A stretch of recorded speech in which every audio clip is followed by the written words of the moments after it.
Hello, hello, hello. Welcome in. This is game 3. Played a game this morning about 6 hours ago. It went pretty well. I didn't want to cast that one because it was super early for me. I was still tired. But we're underway. Guys are picking their leaders. Please pick your leader within a relatively fast time so we can get this game moving.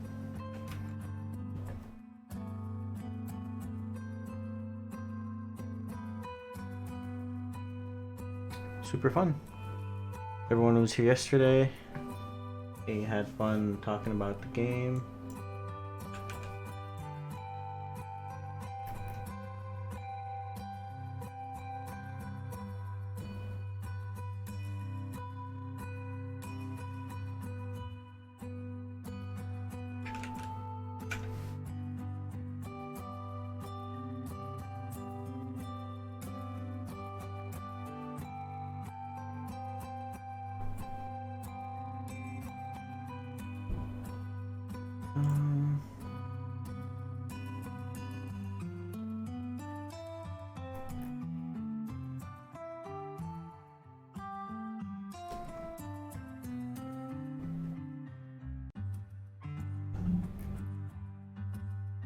See who picks what.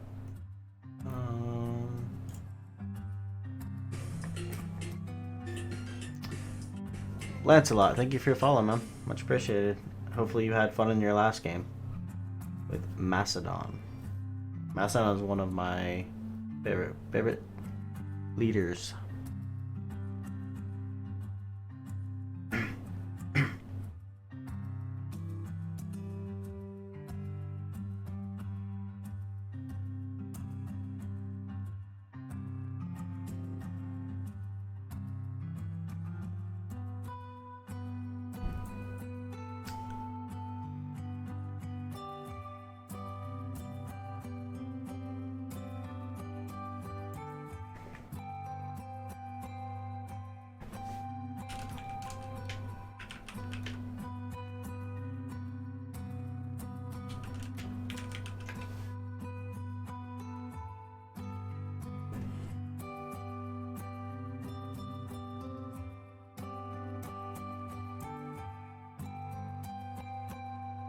So Alray has a pick between Ethiopia, Gorgo, Grand Columbia, hey Lancelot, Maori, Poland, Scotland, Sumeria.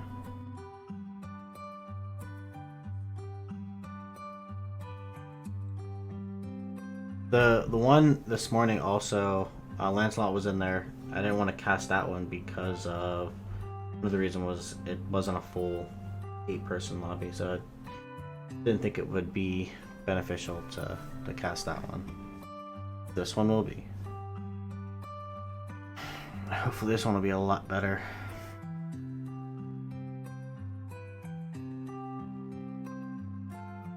Swissie's not picking his.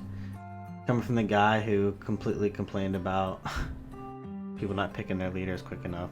Here he is, not picking his leader.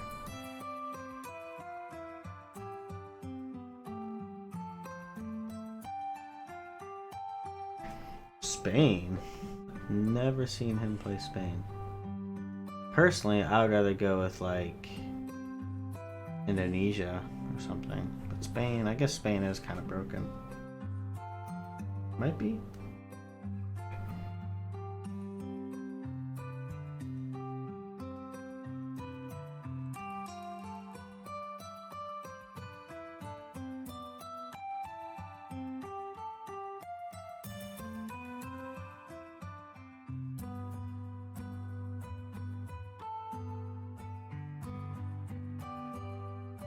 Maybe.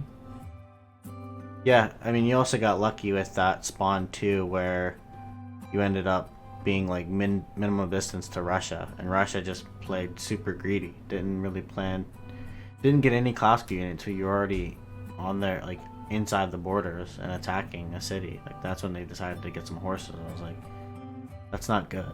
Plus, you got a general, so horses against Hatari with a general. It was like, what were you thinking?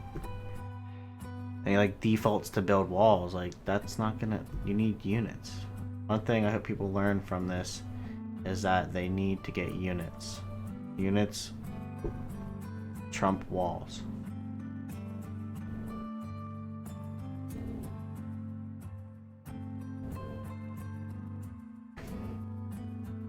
Are there any issues why some of you aren't readied up?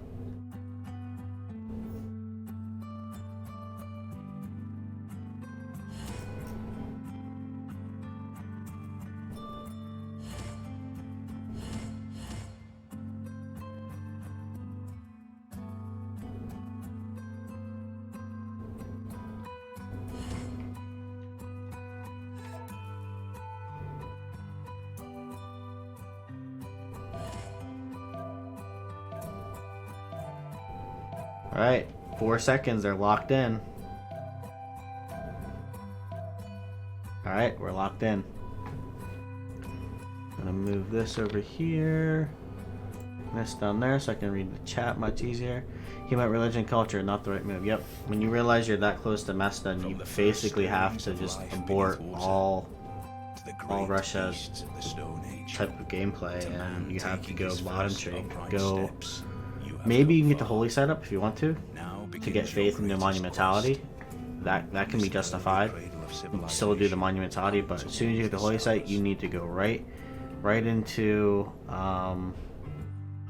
archery, and you need to get a classical unit, right? Either be horses, but if you're gonna push with a tower, you need to go swords. So you should just go into swords.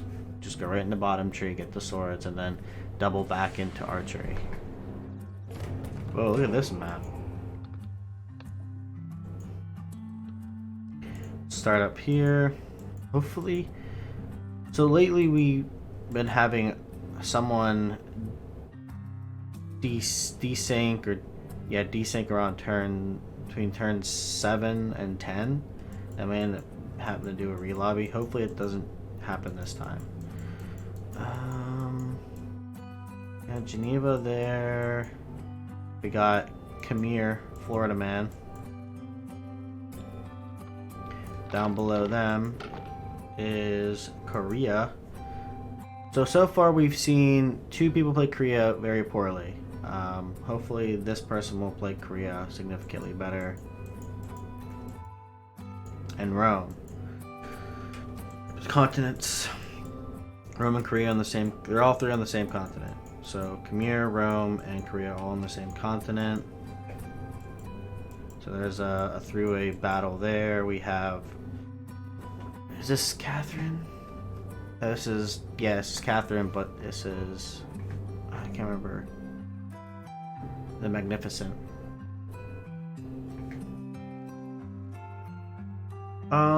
They weren't like placing their Seiya ones correctly, right? They weren't as bad as bad as yesterday, but they were still not properly placed Seiya ones where they could have been significantly better.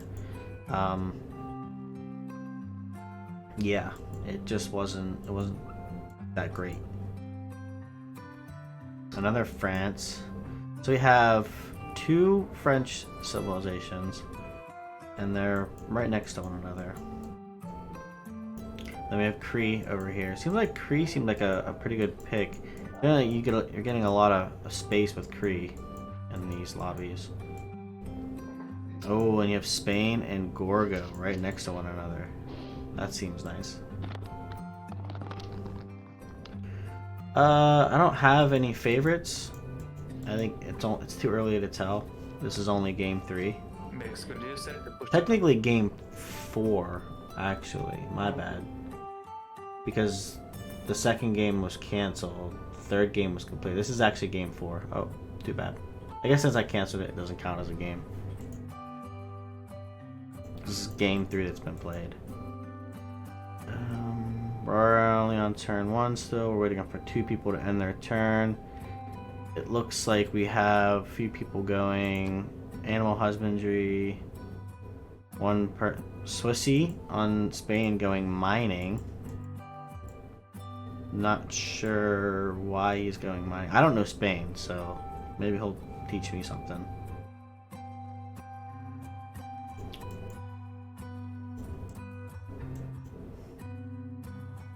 Matterhorn. That could be huge with melee units here coming through with Matterhorn.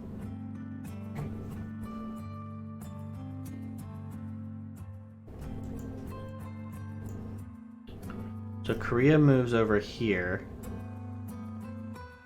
That is actually, if he settles there, that's terrible. That's a mistake. Going there is a mistake. You're effectively destroying a 2-3 tile. When he spawned right here and he moved up there. So unless he's gonna move across the river and settle turn 3 on the cattle, that's possible.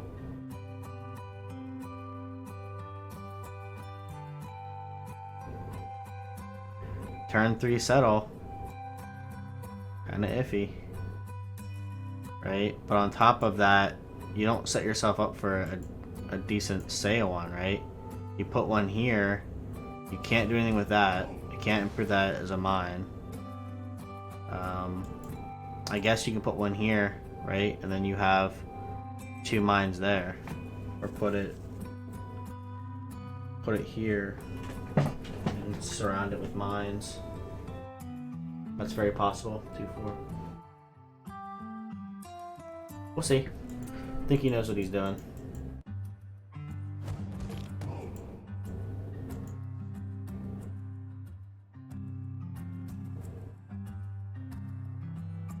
Yeah, you can put one.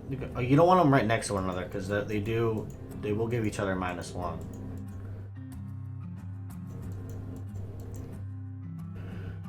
So scout. We already finished the scout there. Scout on Rome. Scout into settler for Khmer. Scout on Korea. So he's already behind on scouting because he spent 3 turns. Scout on there. Swissy. Going animal husbandry. He actually switched from mining to animal husbandry. Not sure what's up with that. If he doesn't want to go free inquiry harbors. I like these early turns. They're quick. They're to the point. Kree Scout just finished. Turn 6. He promoted it instantly. You want to at least move it, right? You want to at least move it 1 tile if you can. You know, that extra movement matters. And then promote, you know. Right next to Yosemite. Yeah, in between 2 wonders. Wow. Balanced spawns, right? Yeah, turtles with reefs, and he's not going sailing. Going animal husbandry first to find out that he doesn't have horses in any of these cities. I don't understand the pick for animal husbandry. At the very least, he could have went mining, right, and improved these stones. But just go sailing. Just go. You're on the coast. Go sailing.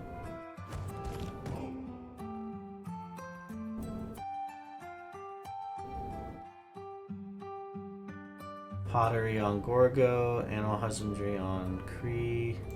This is the person that played Korea and wasn't doing very well. Was Korea.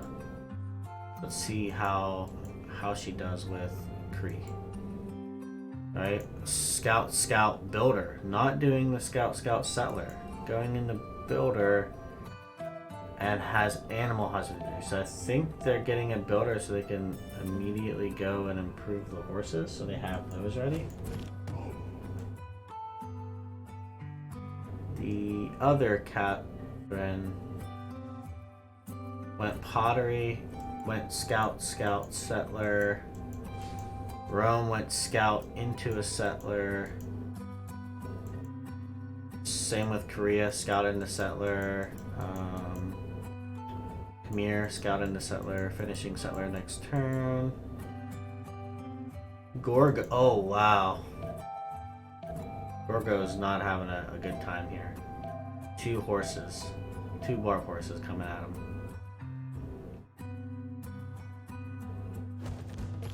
3 barb horses.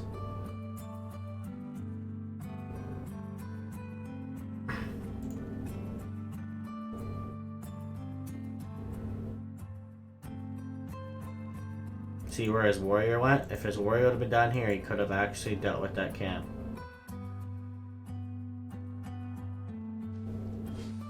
That horse is gonna kill your slinger. He moves.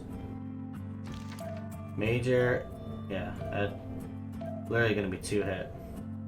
You need a warrior.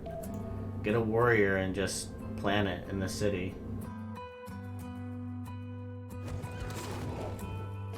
Horse archer. Oh, that feels really bad. It's aggroed. It's just sending and sending and sending.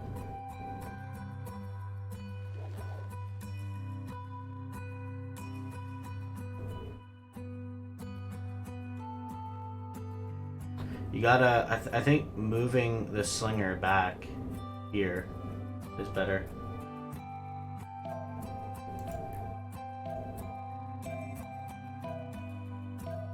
It's gonna significantly put him behind, that's for sure. Going writing too, he's not even going bottom tree. He's trying to play super greedy here for what? At least go archery to get...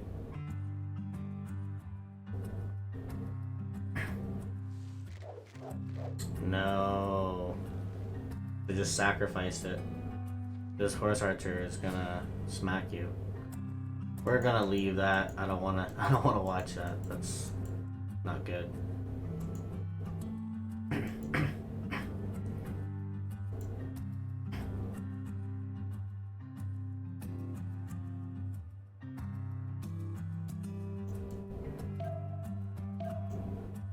Settler there. So builder and the settler. So went and improved the deer first.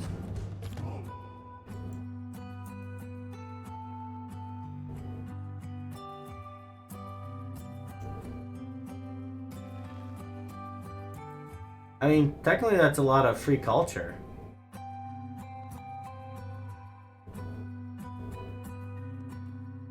We just kind of abused that a little bit. Score go.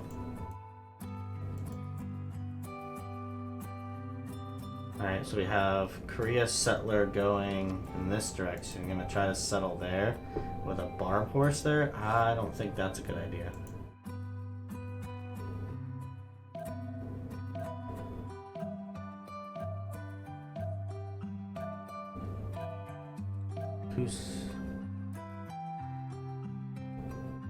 Oh, they must have talked about the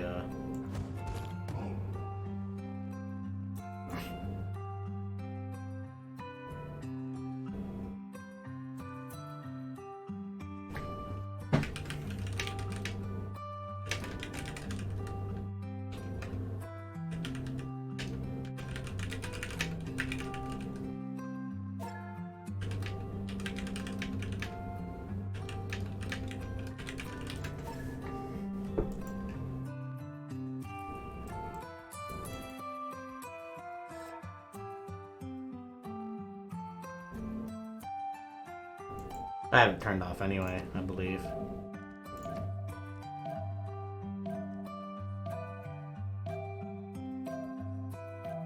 Pretty sure it's turned off. It's not showing up.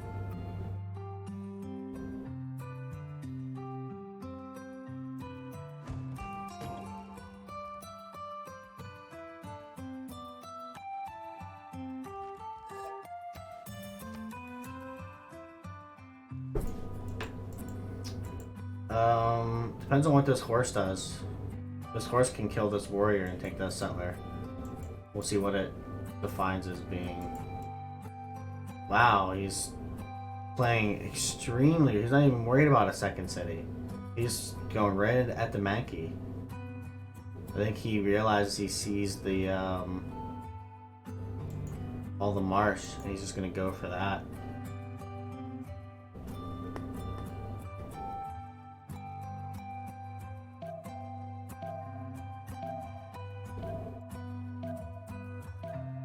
He's prioritizing that. Florida man declared war. Khmer declared war on Korea. To steal a builder. Wow. Declared war to get one builder.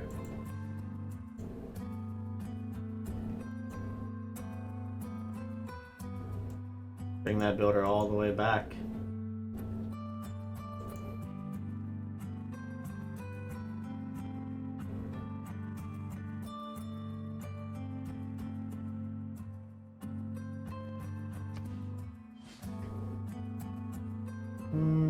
Probably gonna settle there. What are they going with techs here?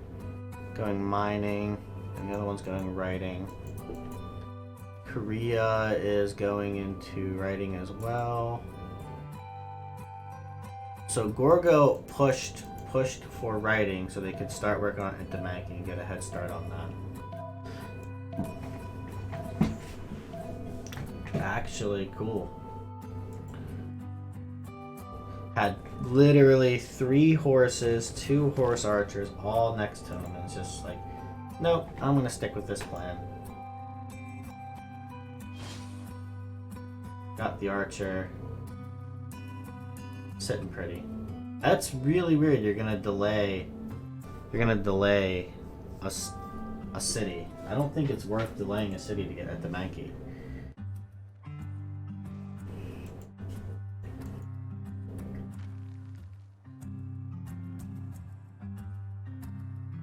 So they found this wonder first, so we settled there. Complete garbage.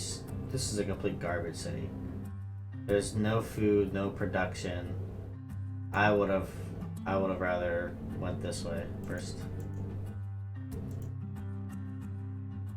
I wonder if anyone else is gonna go for Intimanki. We've got Artemis. 2-city Artemis strat there.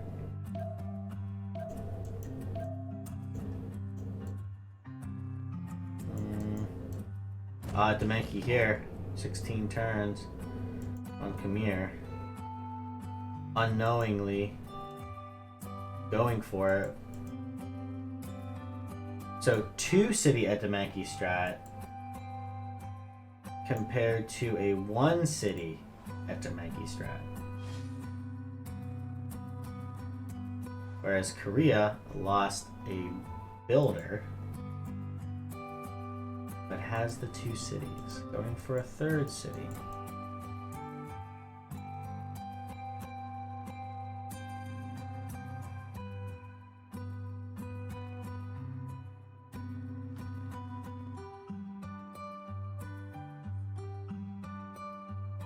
So it looks like this France, Eleanor is going to get Temple of Artemis.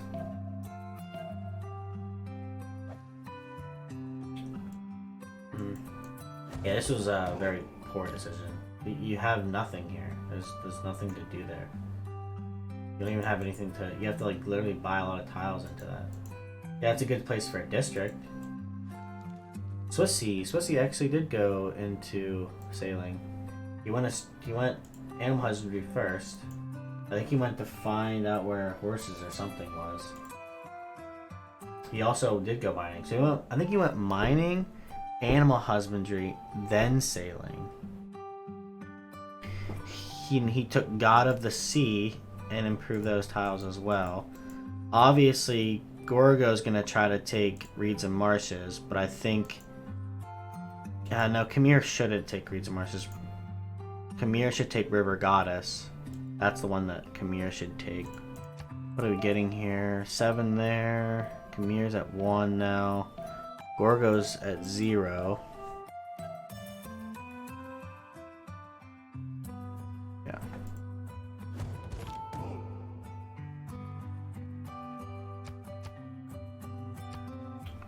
Zero per turn it is. So Gorgo's at 12. 22. Khmer's at 12. I don't know who's gonna get the picks each turn. Divine Spark on Catherine. Monument of the Gods on Eleanor. 15% on all wonders for Eleanor. Fertility rights for the Kree. There's Spain scout right here. Maybe try to swipe a free settler and delete it, or how to use it. I won't outrun a Kree scout, so just delete it. But the Mankey 4 turns. Not gonna literally just setting on one city going for Etamanki.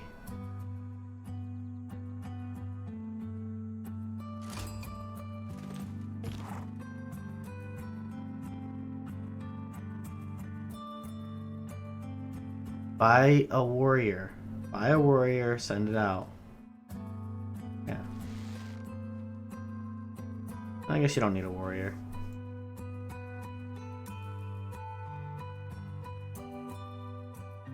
Actually, if you did buy a warrior, he could send it out and then move the archer down here, move the warrior. This spearman will actually step out because of the ranged unit, and then you can just move in. So get a warrior this turn, right? Keep this guy here. Move the warrior out next turn. Kill this unit if you can next turn after you move. Keep this archer here. The following turn, move the warrior and move the archer out. This isn't a hill, so then this unit will step out here, and then you can just boom right in there. Or it might actually step there.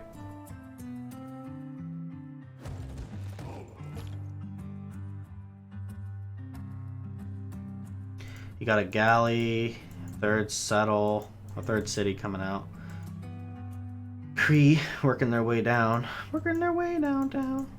This person went Moksha first out of the typical Magnus internals. 2 turns on Temple of Artemis. Huge. They actually rushed Temple of Artemis.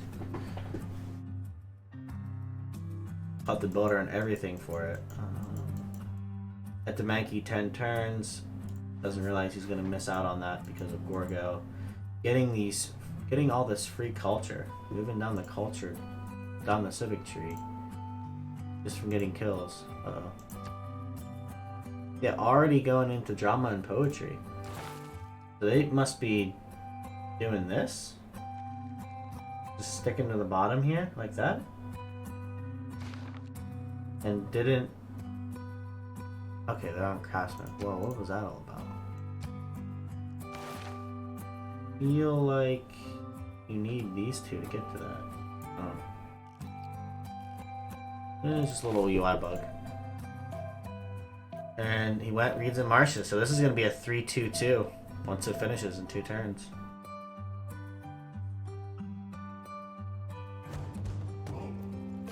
He moved up there and back.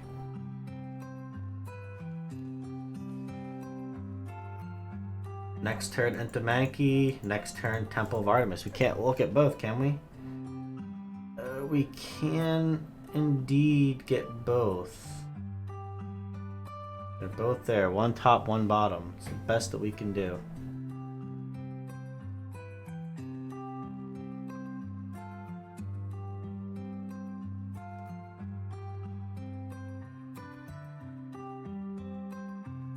Guess I can put this back here.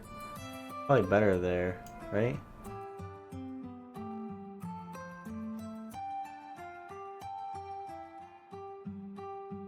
Or is it better down here?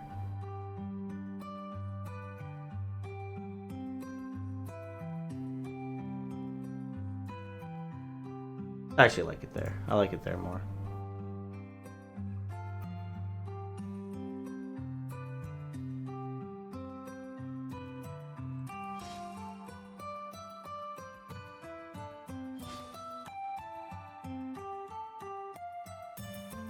Oh, that's why I didn't put it up there, because of the CPL thing logo moves in and out.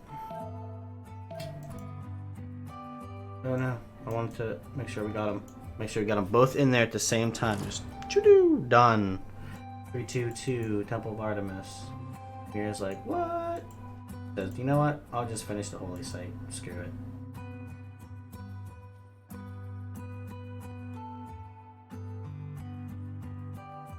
By the way, we made it all the way to 24 without a single desync. Perfect. No desyncs, no disconnects. Super smooth game so far. Right into Great Bath. Just going 2 city and just wonder rushing things. Gonna go Great Bath, probably set up theater squares right here.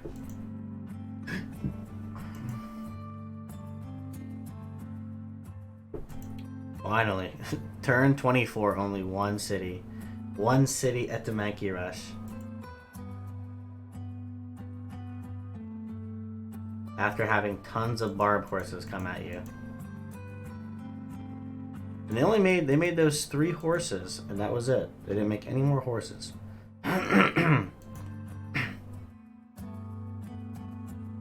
Okay, someone might get themselves a free builder.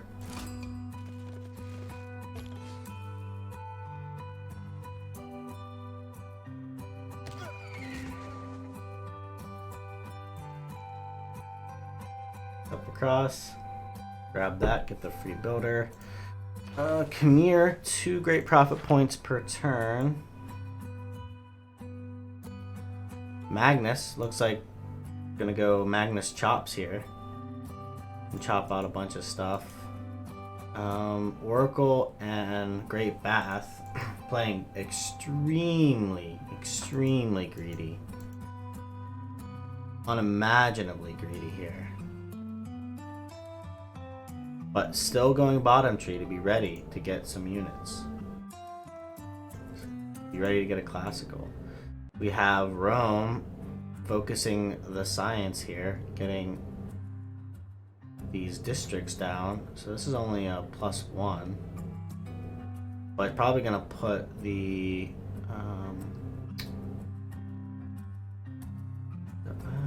that's weird. Maybe it would have been better here? No, I don't know. Guess just do what you need to do. Right here. +2. 1, 2. Yep. If this would have been a rainforest tile. Settled right next to Korea there. They forward settled one another, and yeah. Korea, look at this. Korea actually did a decent one right there. Boom. That's a pretty decent sail on, right on the iron. And that sets up one for this city right here. You can do the mines.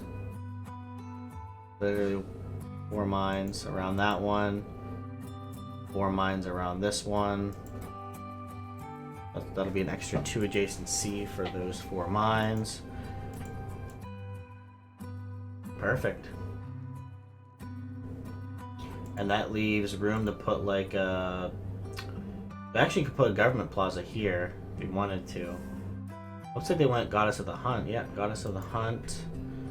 God of War and Plunder, but not going encampments or commercial hubs. Not sure if that's worth it. First, getting that out, what, 3 turns? So getting a spearman out. Looks like Eleanor got the builder that was originally Gorgos. It looks like he's gonna go probably settle the coastline here first. I feel like since you got Etamanki, right? Go settle over here on this riverside and take advantage of Etamanki, right? Yeah, you're gonna pull away. You're gonna pull away from a couple of these tiles, but I mean, actually no, don't settle there. Settle on this desert right here, off water on this desert. That way you pull in these tiles. You still get a 3-2-2 immediately. You don't pull away from any tiles you can get in your cap without the Mankey. And then I would be wanting to go up here and settle this, even if it's off water. Like settle here, and you can like aqueduct. If you aqueduct relatively nicely, you can aqueduct there. Or settle. I mean, along the coast. Yeah, you don't really want to settle along the coast, but not really much of an option here, is there? You got Catherine over here getting harassed by some barb horses. Oracle in 5. Anybody else going for Oracle? Great Bath in 7 on Khmer. Great Bath in 10. So let's see, chops a little bit for it. It's gonna miss out on that. Oh, actually, no, never mind. Great Bath by Kree. So they both miss out on it. Yeah, Khmer getting wonder blocked twice now.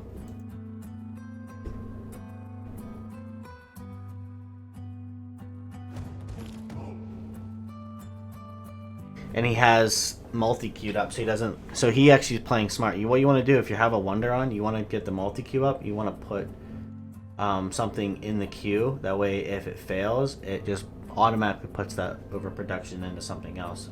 But otherwise, you lose some of that. You don't lose all of it, but you lose some of it. Korea put another campus right there. So you can still do the 2 mines next to it, make it a +3. And you can always put a government plaza here as well. And it won't do. Actually, no, you don't want to put a government plaza there. Unless you do government plaza there and then do theater square here. And that will not negatively impact the Ceylon.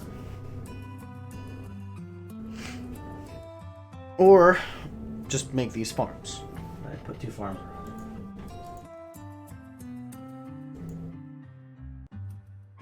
Oh no. Wait, it's coming this way, so it'll probably go to this tile right here. The truffles. Yeah.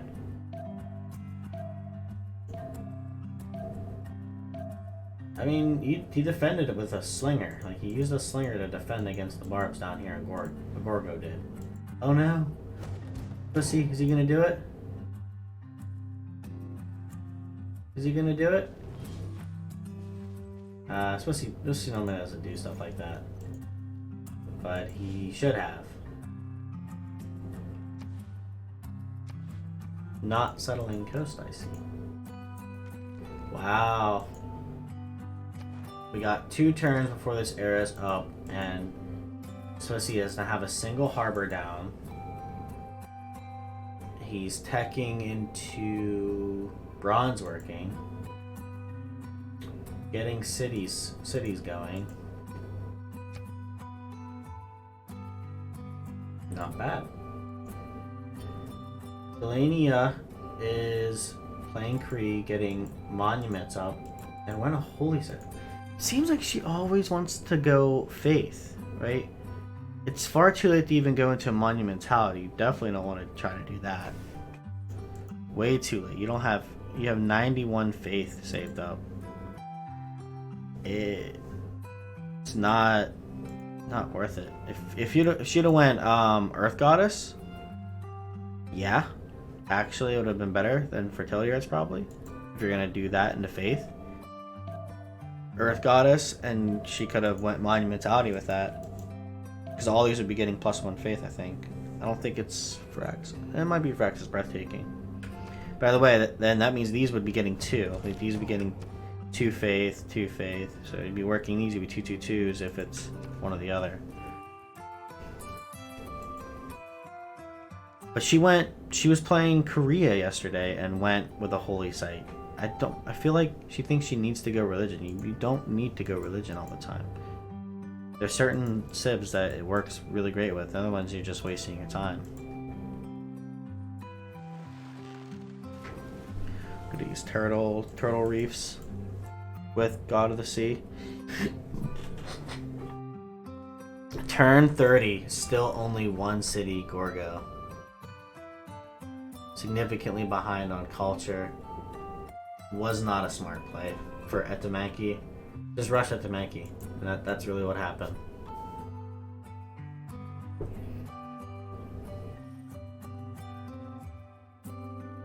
Significantly behind. You need another city.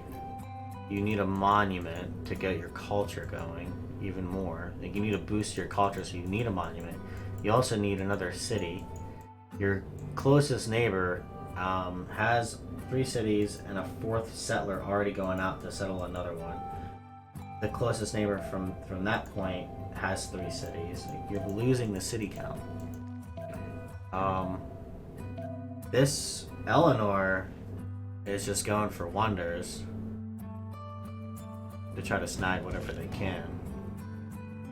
They're gonna get Oracle, but they are only on 2 cities. Right? But they already have a wonder. They're gonna end up getting 2 wonders out of this.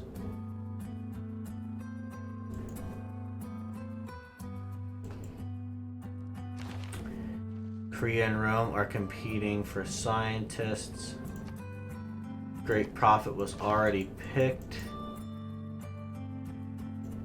Don't think he went with a river. He did go River Goddess, like I predicted. He's got the government plaza set up already. Turn 31. He's got holy sites. Oh yeah, he's gonna get big. He's gonna get super big.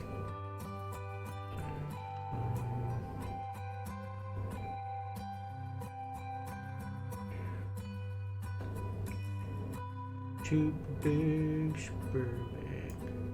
Super big, super big. Yeah, I mean, look, the science per turn by Gorgo is up there. And went Pingala first. Really?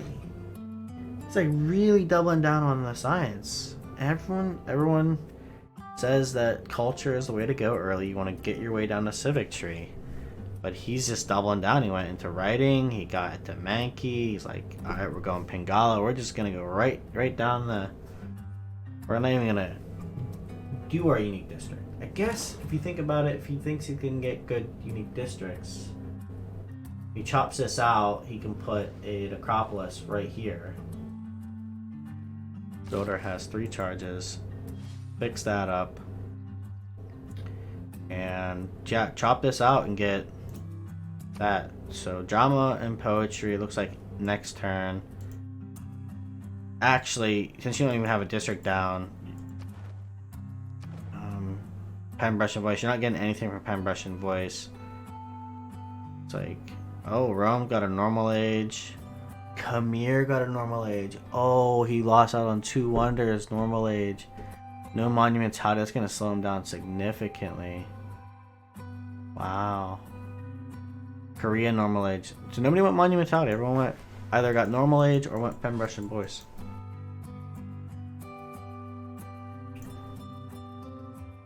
That's crazy. Crazy for trying. Crazy for lying.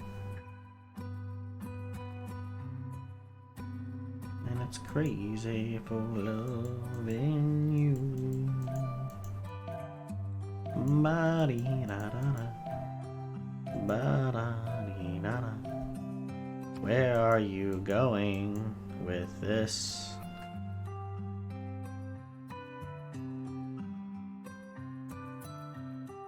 Uh-oh.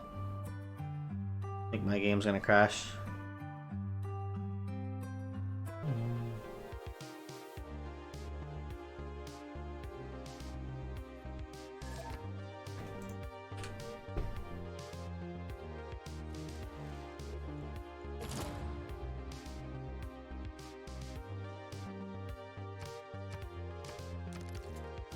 This turn already happened, so it's infinite, so it should be pretty quick. Make sure you make the same war moves if you had made any, and let's get this turn over as quickly as we can. Does war moves against barbarians count? No, you can't control what the AI does. Right.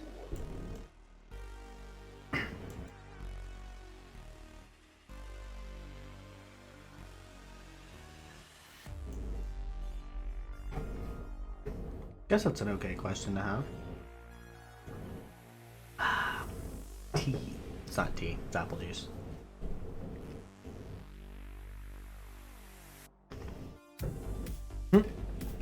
We didn't even move down.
Okay, Kree getting still going for that holy site. Super. I don't know what the strategy is here. I don't think she knows how to play Kree either, or but I also don't know how to play Kree. So maybe this is something that can be done. All right. So they're now at 16 science, 3 cultures, significantly far behind on that front. They need to get this other settler coming out, go settle, and I think their next choice should be a monument. And they should move this builder over if the scout doesn't take it. And chop this wood and place your Acropolis.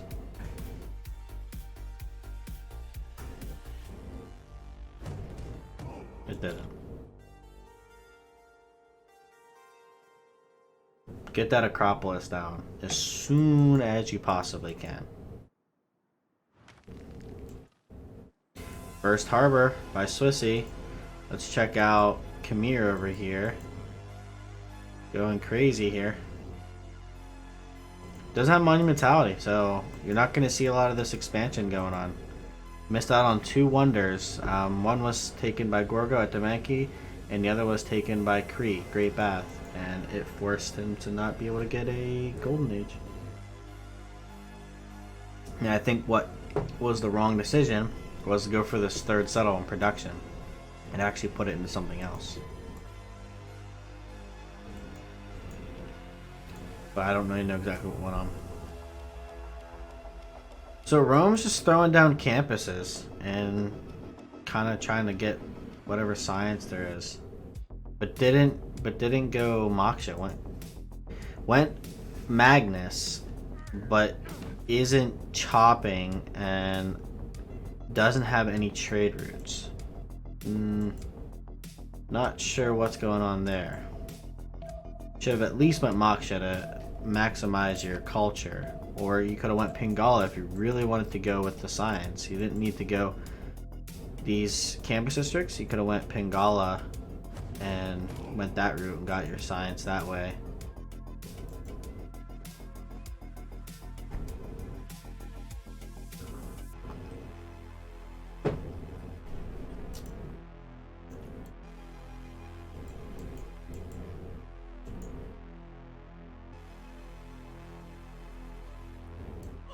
Third settler coming out, and they went Pingala first. So they're behind on stats too because they went for wonders, and they went with that. See, that's weird. I don't like that. I don't like that playstyle. I don't like it. It doesn't seem to make sense. I think you're just putting yourself behind in stats. Just like 15 science, 2 culture. There it is. I don't think there was a chop though. It was a waste of a chop. But that's an extra 4 science. It puts you, or 4 culture, puts them at 6. Still significantly far behind, but it's better. I still think yeah, they're gonna get a monument in this city over here. You need more cities, or you significantly need more. So you need like 2 more cities. You're literally behind by double amount of cities to your closest neighbor. You have half the amount of cities to your closest neighbor.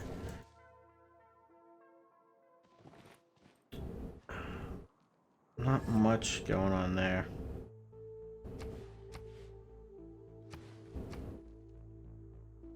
Well, it's a competitive timer. You gotta play competitively.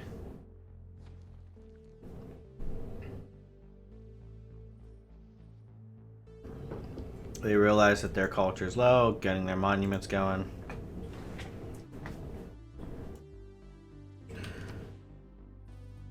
Where are you going with that? You're gonna try to settle here? Or maybe up there? In Classical Republic, so he's not trying to play aggressively. Okay.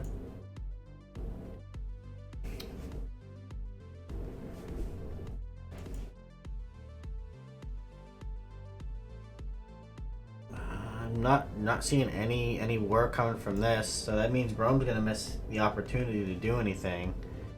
And hey, what's up, Jesse? This guy isn't going to. He's gonna miss his opportunity to fight with legions and actually do damage and give Korea time to possibly do Hwacha push later. Not cool. So he might actually do that. Government Plaza it's not gonna negatively impact the Seiya one, and now I do Theater Square. So probably gonna put a Theater Square in this general area.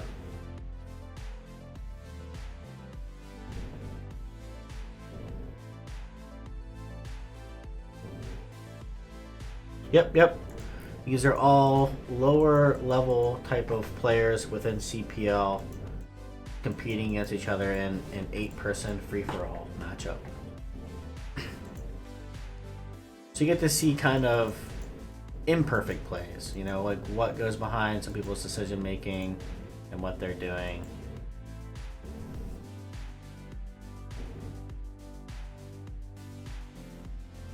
It's not always about top plays.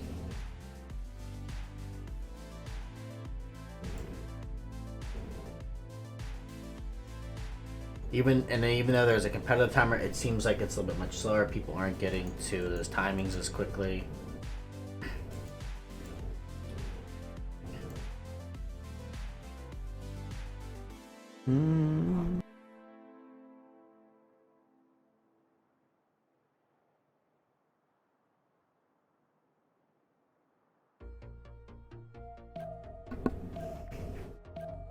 Yep.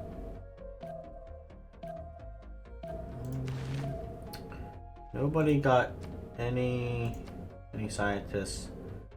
They're both competing for scientists. I think this guy's around. Maybe he wants to play to that and try to get as much science he possibly can to try to get to his own field cannons to deal with watches later on. Not smart. Don't enroll yourself early and deal with that threat later. But at the same time, you could put a lot of pressure onto Korea early with some legions and slow them down that way.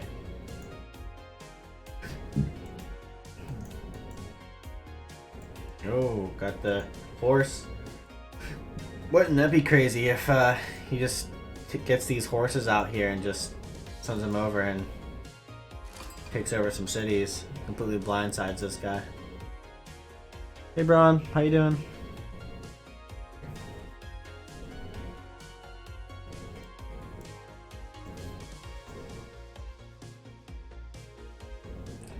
Hanging Gardens, Kree. I don't think anyone's contesting, and we got two city Gorgo. Still the one city at the Mankey strat. Put him significantly far behind on culture. No, he's back. He's back in it. Got his unique district up. At least not. He's still significantly far behind, but not the lowest anymore. What are you doing with the seller? Just chilling with it?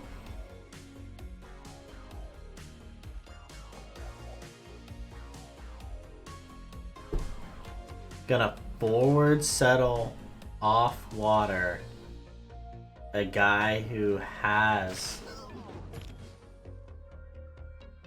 a classical unit when you don't have a classical unit. You're just asking to be attacked.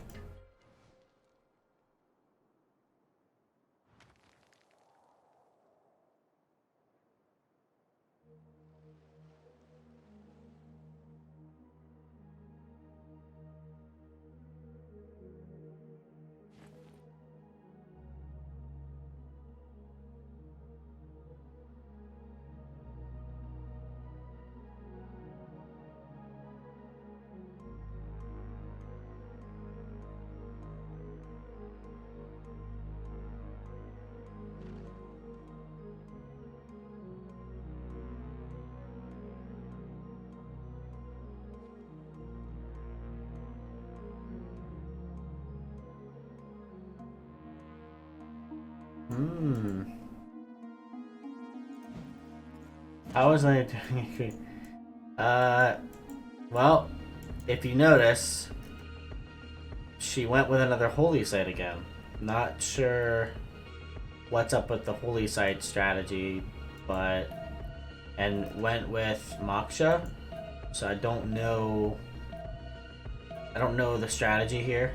It's not what I typically see with Kree. It's either Magnus or Pingala internals, and I don't understand the holy site pick. Holy sites with Korea, holy sites with Korea. I don't understand the holy sites. I think there's like this misunderstanding that faith is super powerful and you can use it, right? But like there's like a set list of civs that are able to take advantage of that type of behavior, abuse it, and Korea is not a religious civ. And I said that possibly could have did a monumentality if they had got Earth Goddess and set up Earth Goddess here, or they could have went Magnus, chopped with Magnus internals here, and possibly got a lot more cities out. Could have had like probably double the cities at the very least with all the chops, and then trying to get your commercial hubs up. And I know one thing with Kree, you want to have trade routes internally as much as you can, and you want to get your commercial hubs up. That's it.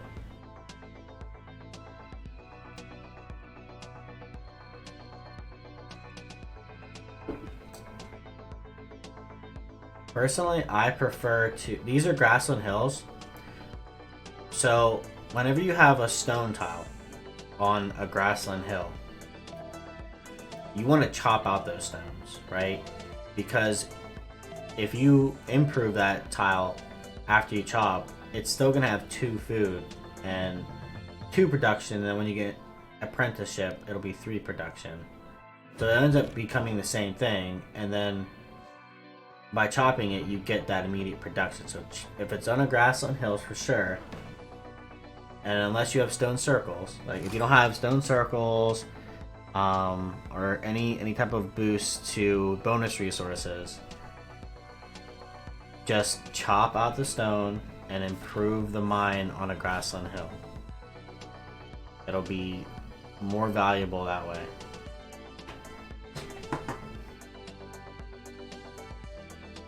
Again, building walls, and you're not going to have any use out of it unless he's doing it to get the boost, which he might be doing that to get the boost. He might actually be smart with it.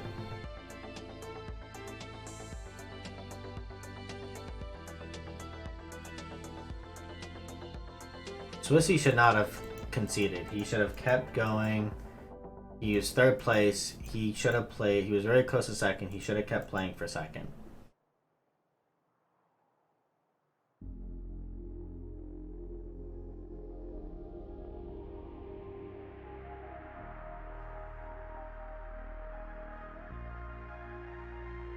He should have just played for 2nd. But I understand why he kind of didn't want to.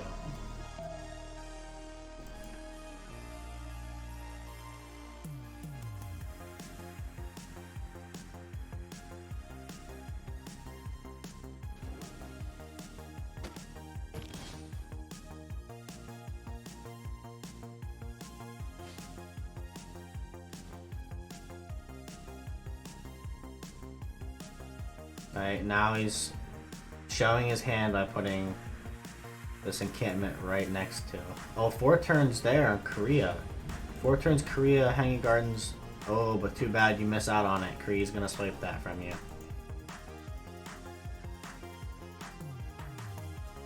I wanna know... Oh yeah, here comes the horses. This guy is completely unprepared. I'm gonna call it now. Bex, Eleanor... He's gonna be removed from the game relatively soon. He has absolutely nothing prepared for any type of war. His closest neighbor literally has 14 times the amount of military strength, classical units and everything. This guy is completely unaware of what's going on around him. He is going to get smashed. He's gonna get rolled.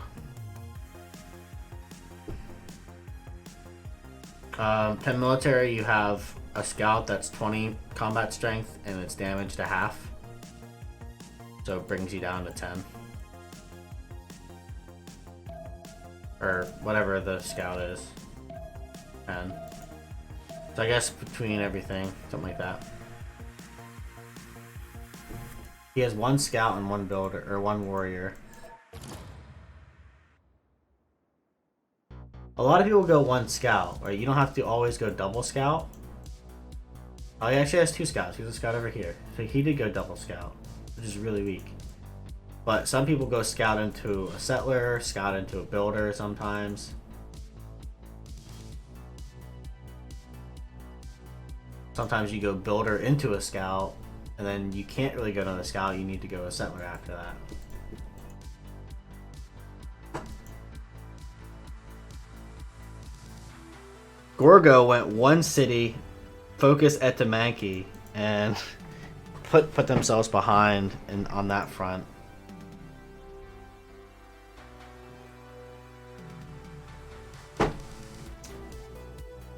Yeah, having a warrior too far away.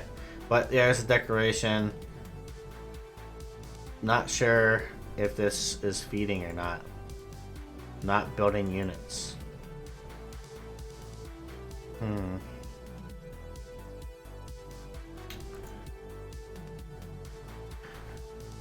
I may have to consider this feeding.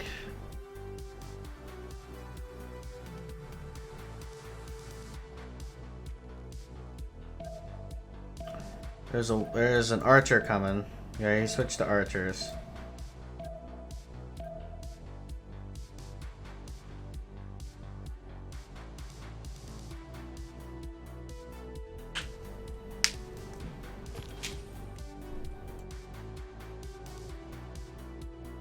I mean, this city is gone.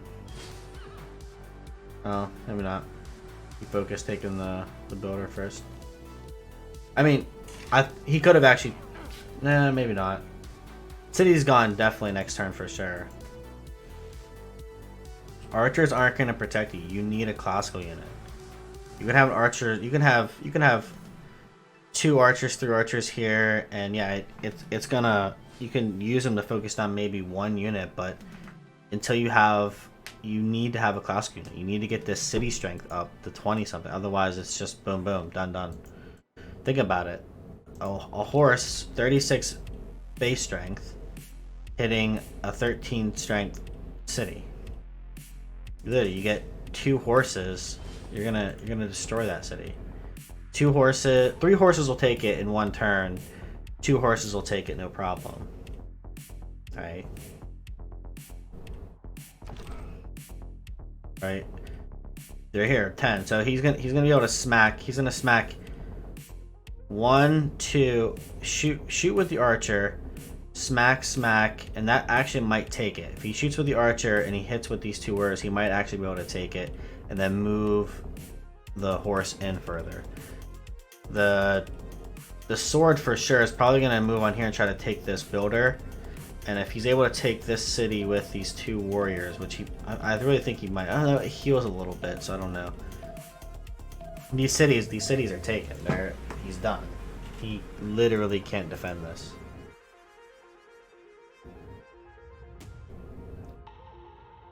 Yeah, he doesn't even need horses. So he used the horse to take the builder. Shoots with the archer, smack with the two warriors. You smack with the two warriors. Yep. With the other warrior, and you take the city, you can move the horse in. No. Bad move. You could have taken the city. Pretty sure you could have taken the city with the warrior, and you could have moved your horse over further.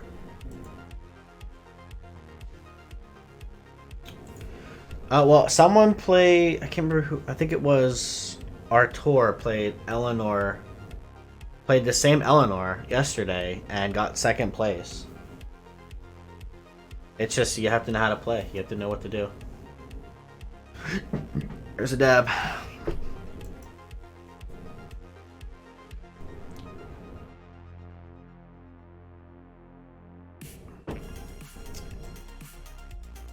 Nothing. You need a classic in it. Nothing you do.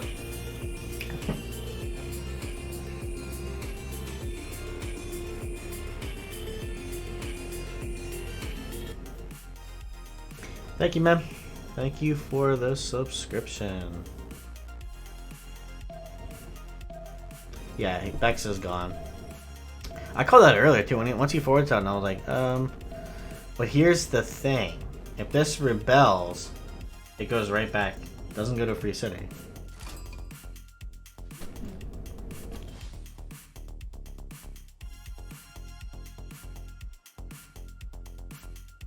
Oof. Oof.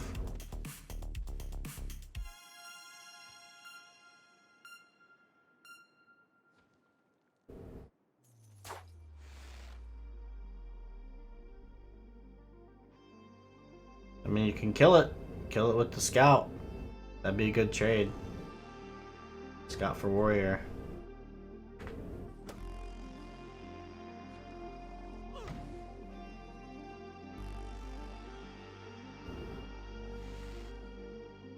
Free promotion. I think he should have. He should have definitely moved it out first and then promoted. That way you get more movement out of it. But I guess that's fine.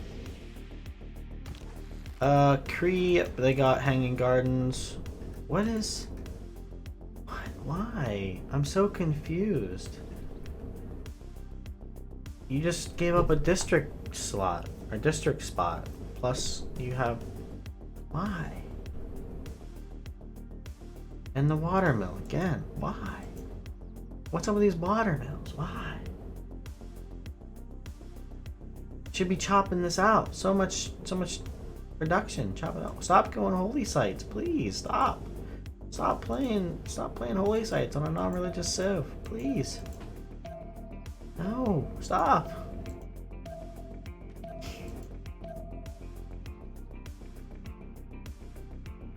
If you're gonna play holy sites, then pick a religious civ. That way you get a lot of benefit from it.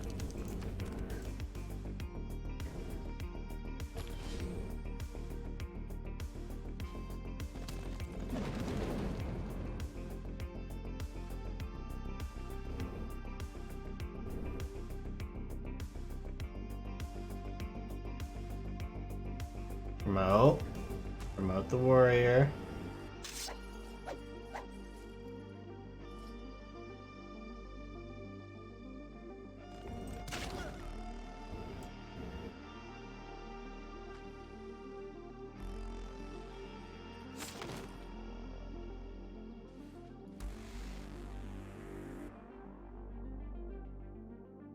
Oh.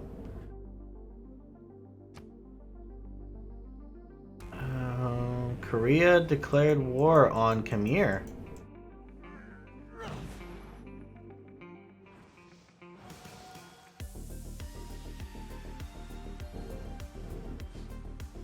So Korea declared war on Khmer here. Amphitheater. Yep, like I said, put the theater square there. It doesn't harm the Seowon at all. Neither does the government plaza. And oh,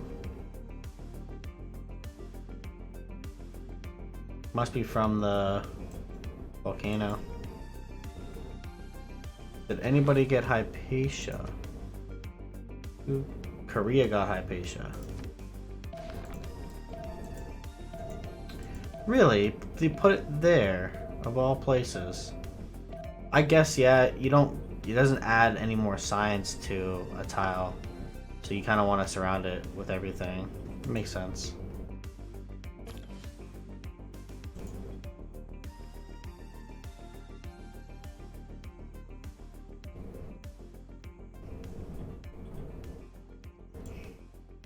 It's got the natural philosophy card. Recorded history, natural philosophy. Government Plaza, turn 52. Government Plaza, not a great idea. Yeah, Spain harbors got some harbors down. Going more settlers. Doesn't have anything on another continent split yet. He will probably next turn, maybe turn after that. So new continent city. Settling down toward Gorgo, taking up some of that land. So here's the thing. Went Etamanki. Went one city Etamanki. And doesn't have any, and went Reeds and Marshes. All to get an extra 2 production and 2 science on this marsh tile. But instead, that time could have had settler and it could have been taking up this land. You needed to settle, even if it was off water, if you were afraid, to get these tiles to make that whole one city at the Mankey strategy worth it. It's not good.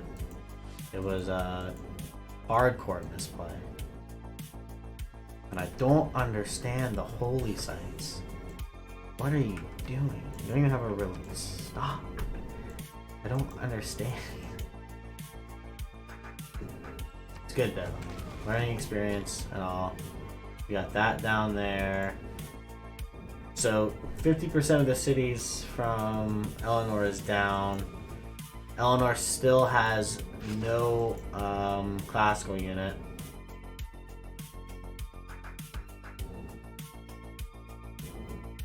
Still no classical unit. But it looks like Catherine lost some units here. So they need to refresh these units. That's the whole point of the lower skill though. It should be kind of madness, right?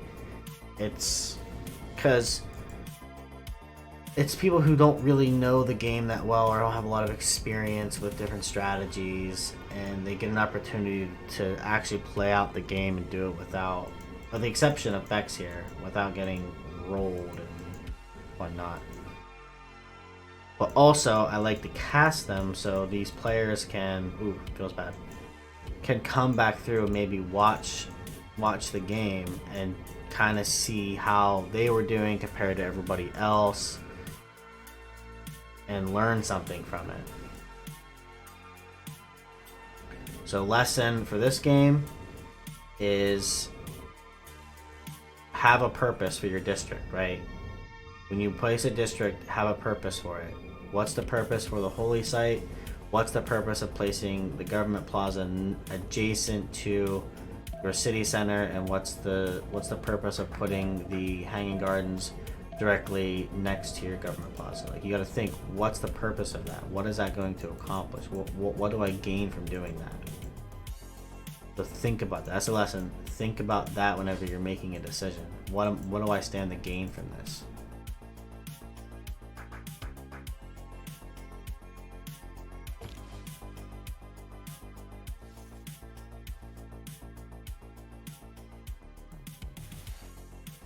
This is going to become Eleanor's again. The thing is with loyalty though, a lot of loyalty pressure, cities go right back. They don't rebel, they just go right back to Eleanor.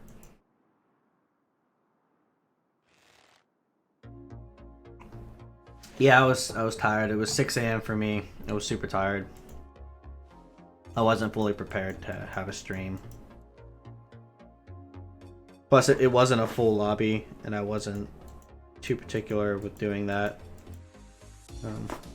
That was actually one of the, even though it ran relatively smoothly, like probably 95% smooth, it still had some hiccups, and it really boils down to that one person who ended up quitting. The person who was playing Korea just quit the game. They originally were the problem. They were hungover. They said they went out last night and they got drunk. They were hungover. Probably just wanted to go down to sleep or throw up or something. Didn't make sure they had didn't make sure they had the right stuff going on in their head mentally and in the game. Taking forever to do re-lobbies, stuff like that. Then they ended up just quitting anyway. Word of advice: anyone who's ever purposely quit an amateur tournament game that I organized, which I'm the only one who's ever organized it, they get permanently banned from all of my tournaments, whether it's an amateur tournament or if I organize a different tournament, they just get banned. There are a few people that will never be able to play in my tournament unless they make a Smurf account and I have no clue who they are.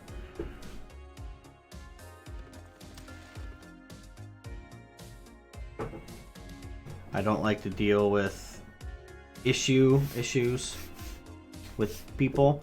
If someone's gonna be an issue all the time, or does something like quitting purposely in a game, like I just won't engage you in the tournament, right?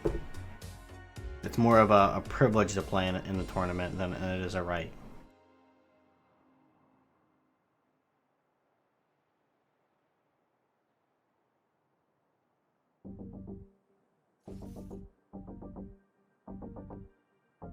Right, and whenever, as a tournament player, when I'm trying to make a decision about a game, right, you need to let me make my decision, and if you have an issue with that decision, you can always make feedback after the fact.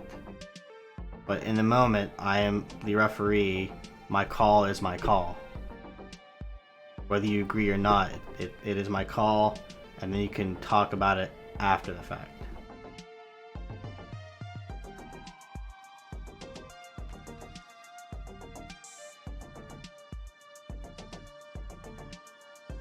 I know you would minus.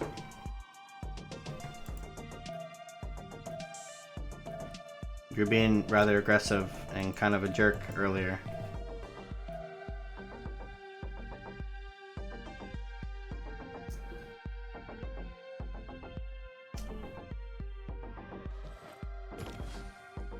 Oh, this Barb Warrior is gonna try to steal a builder too.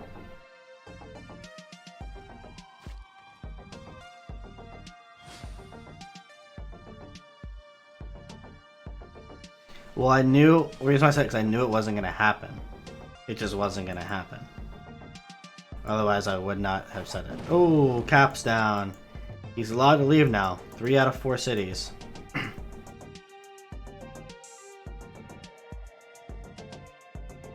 I'll let him know that he can leave if he wants.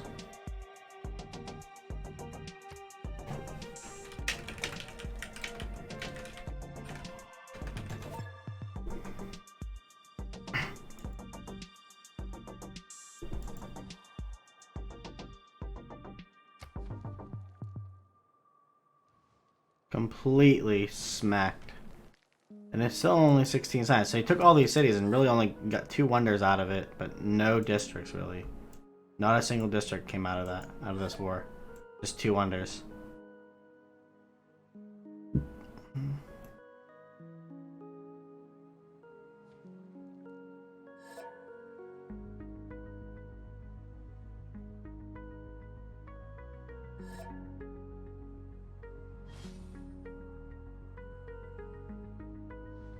You're gonna leave or not? Like, leave. So I can...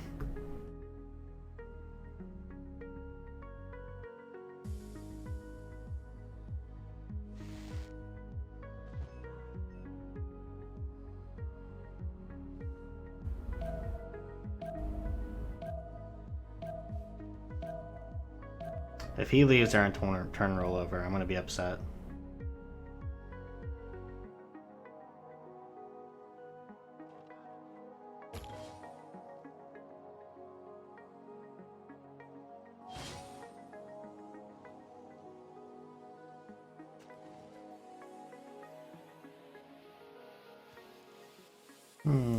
Alright, let's check out Korea. So these 2 are at war that I know of. I don't know if Rome and Korea are at war. Rome's doing pretty well. 44 science, 24 culture. Going Warlord's Thrones. He plans on warring later. He's planning on warring and having a lot of units, and that reduces the maintenance of 1.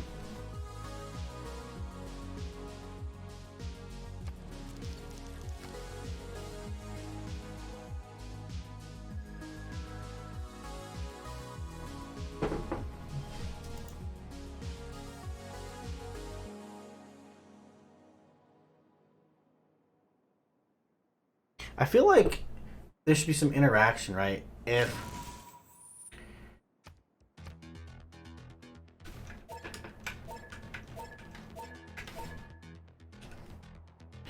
If volcanoes like erupt and the lava's supposed to come down and hits the water, it should like end up turning it into like a land tile, right? Because isn't that kind of what would happen? Like the molten rock coming out would hit that coal, and over time it would eventually just become like a land tile. That's how islands are formed in the ocean. That's how some islands are formed in the ocean.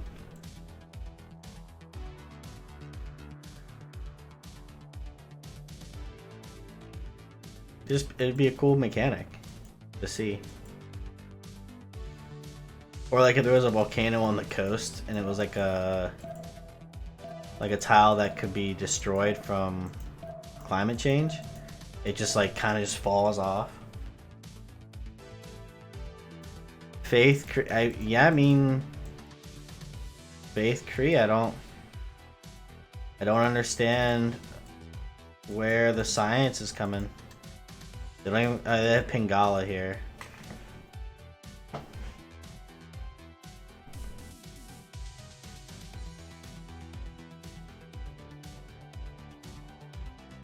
It's crazy.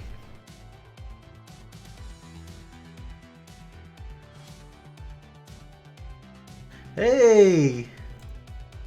The AI got a classical unit.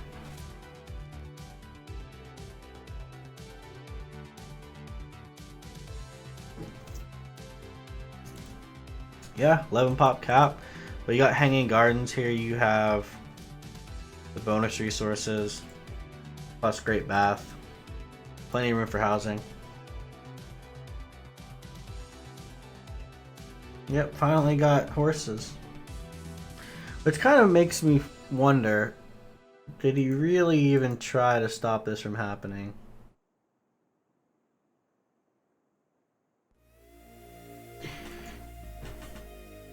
I'd be more cautious or upset if he made like a bunch of like districts and stuff, but he didn't. He made 2 wonders, and it's not really all that.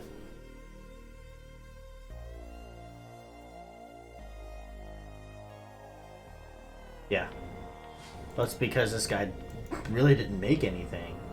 Like this city in itself is off water horrible. I guess it's got a couple. It's got a 2-2. Okay.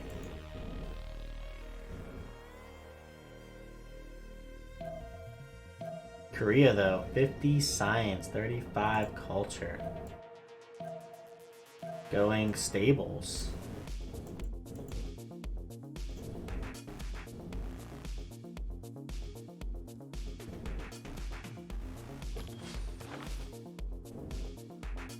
Rome going for that general. I don't think did anyone else get it yet? Cream got a general. What the hell?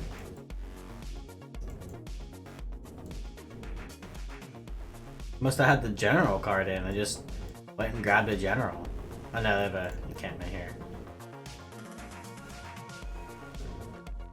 Guess they're playing in all directions. I guess. I don't know. Stonehenge in 4 for Spain. Pretty. Yeah, the Stonehenge here seems like it's an uncontested wonder that just seems to just be ignored by most. Someone recruited a merchant. Greece going for the writers. Gorgo, another Acropolis there. Campus next to it. Oh, also Gorgo is gonna go for Colosseum, it looks like. Looks like, yeah, they're gonna do the arena. You're gonna, I guess they don't need a builder, but I'd rather have a builder to get ready to chop, right? Or put a lumber mill or something. Like, you want to chop this, right? If you had a builder out, he could have chopped this stone and then placed it. Like, probably could have had a builder chop that, finish the arena quicker and place the Colosseum down and just start working it. And then use that builder to like chop this out and then improve it into a mine.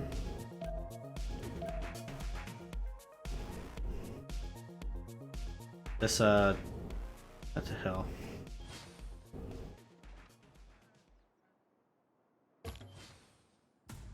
I mean, you can see the score, I think here. But I can show the score.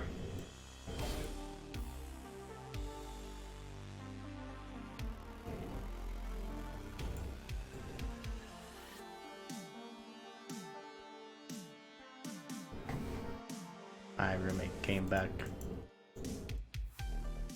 The guy. Guy is weird.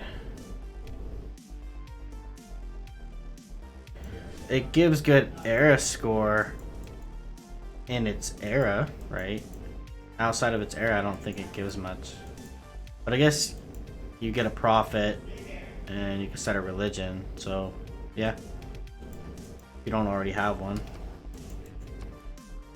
Oh, let's check the Kree religion. Work ethic. Oh, this is Firaxis. Firaxis worth ethic and legacy. Shrines and temples provide production equal to their intrinsic faith output. So she was going for that strat, getting more production from the holy sites. This only gives you 2 production. This one 8 production in that city. He doesn't have a single holy site. Doesn't have one holy site.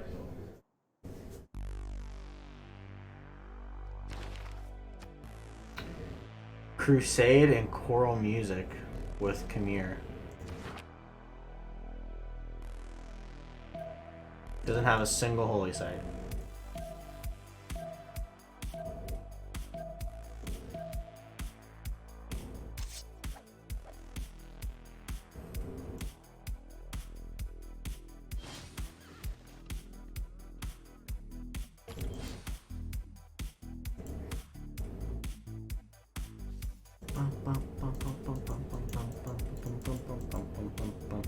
Watermills. What is the deal with watermills?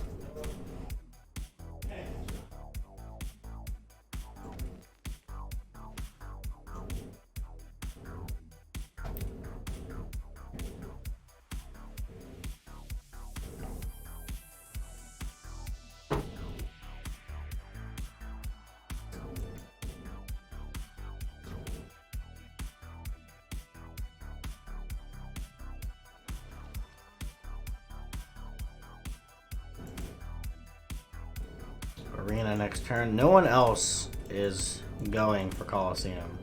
There's a good lead on that.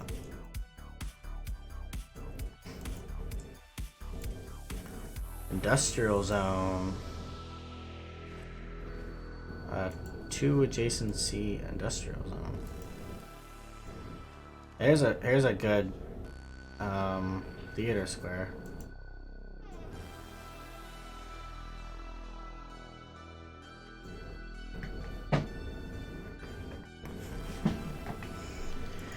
Oh jeez, oh man.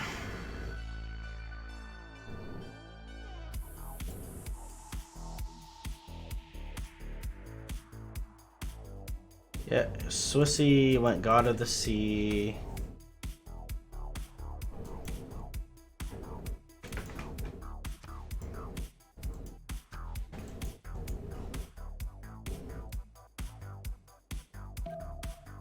Did France get that settler back? I think he did. I'll put it here.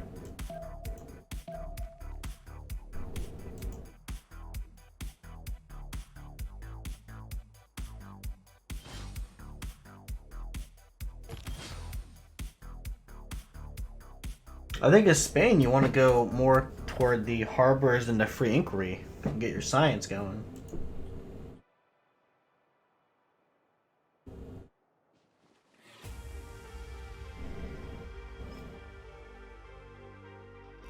Oh, great library next turn. Korea. We've seen that go every single game. We've seen someone get that every single game. We've seen Babylon once. Grandmaster's Chapel coming out of Khmer here, who has 47 science compared to Korea's 50 science compared to. So these three are actually pretty good, pretty evenly matched, at least on stats. Putting Mahabodhi Temple.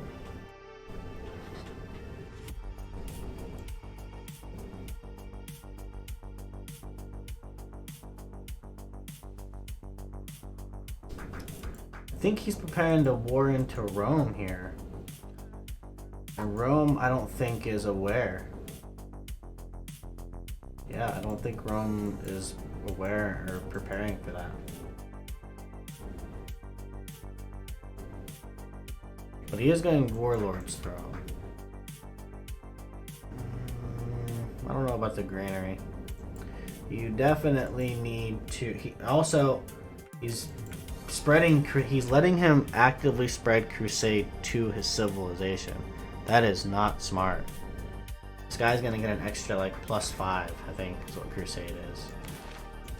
+7, actually. +7 on him in all of those cities. And he's not gonna have units. We might actually see Rome die. Because no one's getting units.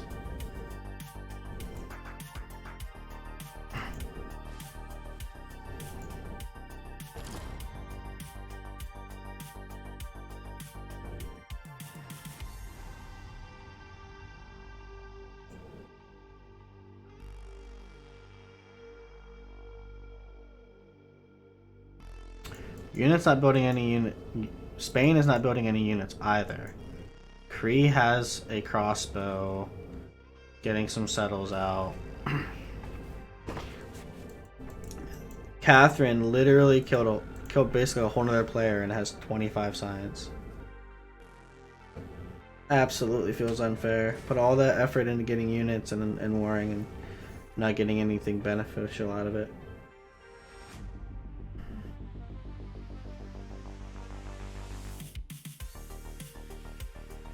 I mean, 274 isn't really anything. It's mostly just archers. and a galley, I think, somewhere. Moved a galley unless he lost it. Sword, some archers, two galleys, and a sword. He's gonna go take a city-state and a horse. 274 really isn't that much. Just spreading more and more of this religion around, getting score from that.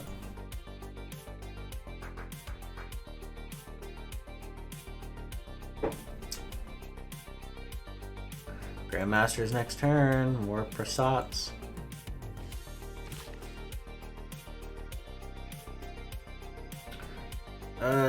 He does see it coming, but he's like, I'm just gonna build walls. No, you can start building walls here if you want,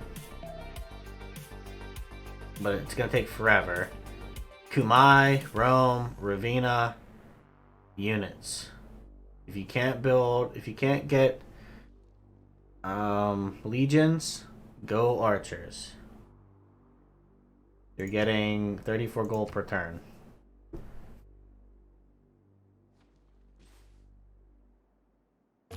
Units, not walls, units. Legions and archers. Legions and archers. That way you can upgrade, or pike and shot, yeah. Something. You're gonna need crossbows and you're gonna need land units. Something that, not walls. Walls aren't gonna do you any good if you don't have any units on the ground. Just a simple fact. Lesson number 2. You need units to defend, not walls. Without units, walls mean nothing.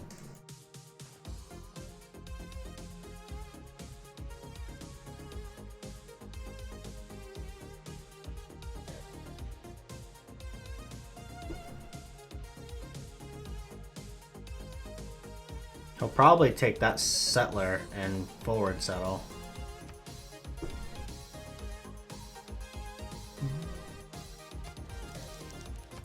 Oh yeah. Just gonna buy bombards, buy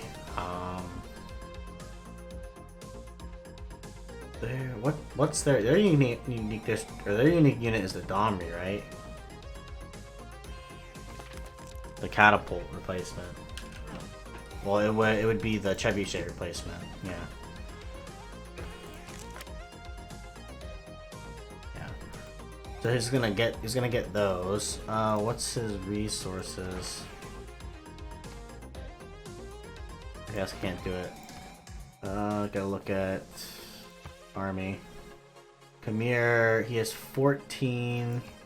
We'll see how much he's getting per turn. So he has 14 now. See how far he goes up next turn. Yeah, and he's gonna come with knights and Domris. It's just gonna smack down your walls. You need units, anti-cav, range units, if you're gonna try to defend.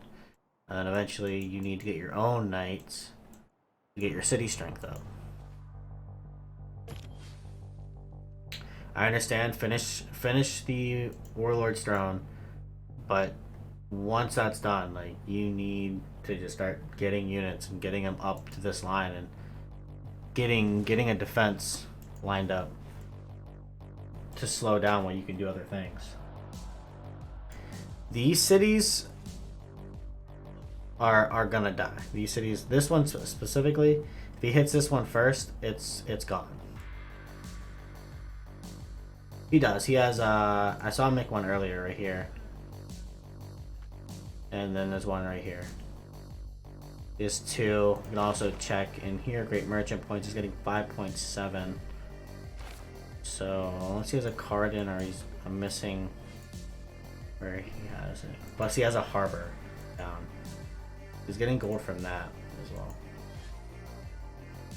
But lackluster, like, why not put? You could have. So here's the thing. You could have put this. You could have put this government plaza here. You're getting rid of this rainforest tower, right? Which takes away an adjacency point from the campuses, but it gives it right back because it's a government plaza. And then you could have put a commercial hub here, right? And then making it a 3. Or realistically, what you'd want to do is you would have put this campus right here, because it's still next to the reef, and then you could have put the campus here, and then put the government plaza there. So do government plaza here, campus. That way they're at least a +3.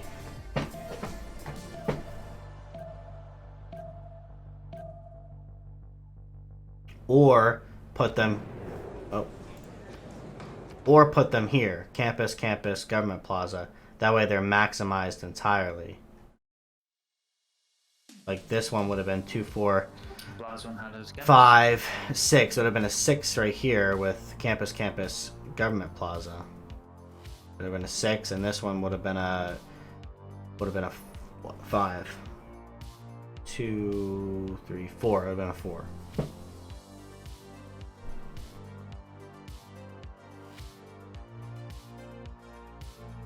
Just how important government plazas are. Diplo to Khmer.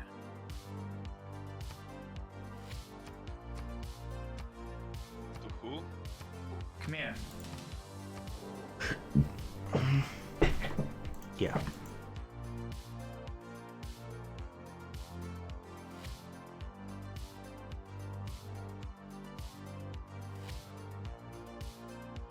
I can see why maybe put this one here to maybe try to get the +3 for era score.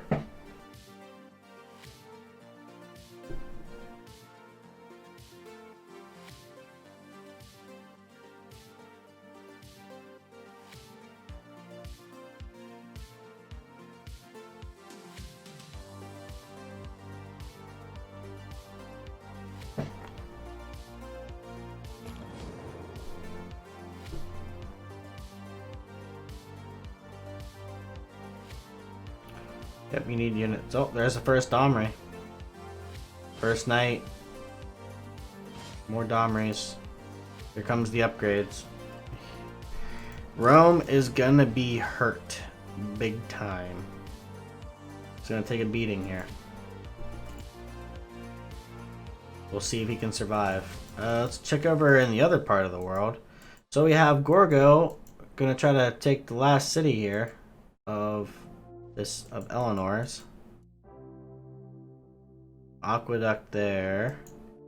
Cree.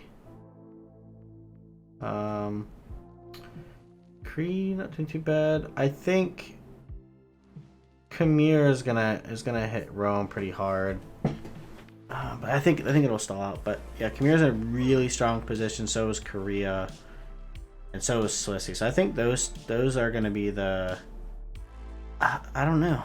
Cree might be in the top 4. I think your top 4s are gonna be, unless something happens to Cree, Rome, or Cree, Khmer, Spain, and Korea. So Korea, Spain, Khmer, and Cree. 5 turns on Colosseum.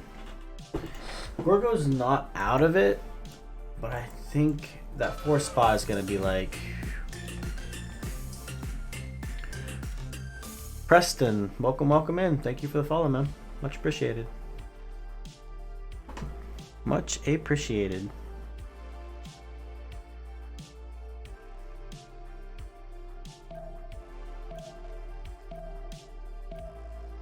Workshop. Oh, please don't do workshops. No. They're not worth it. They're not worth this. You want to get more production going. Like get more mines, get more lumber mills. That way you can only like maybe like 2 turn it. They're really not valuable. Workshops just really aren't that valuable. They take a long time to pay themselves off.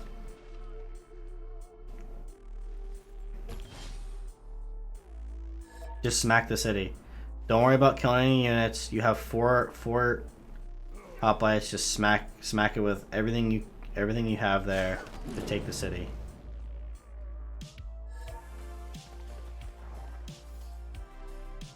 Oh no. Knights. What's his tech at? He's going siege tactics. So he's going here. I don't know if he has stirrups or not. He should. You should go stirrups before siege tactics. Right, you want to get some knights. GG, bro. Good night, Rome.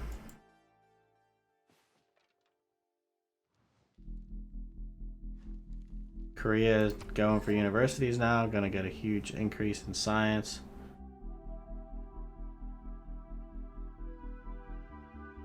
Sheep is still 3-1. Is that what they do? Pastures improvements receive +1 food.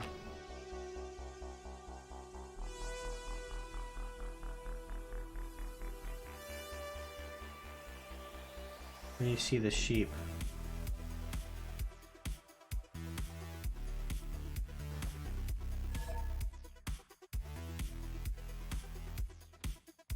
Pasture. Pasture.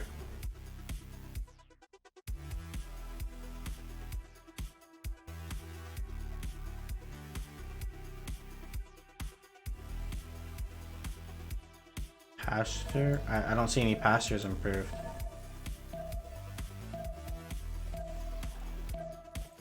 And he's gonna go for a library? Really? Are you really that oblivious? You think just because you have 65 science, someone's gonna be like, oh, I don't want to go fight that guy? It's about the military score.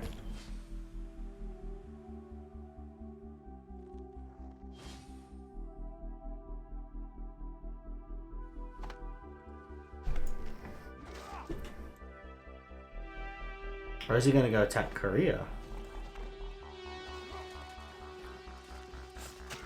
He is attacking Korea. Korea has stirrups.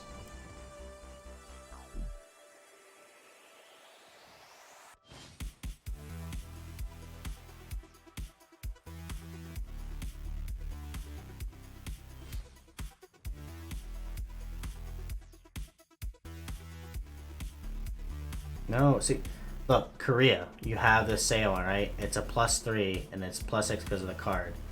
If you chopped out this stone, you put it there. You put a mine there, and now it becomes 8 science overall.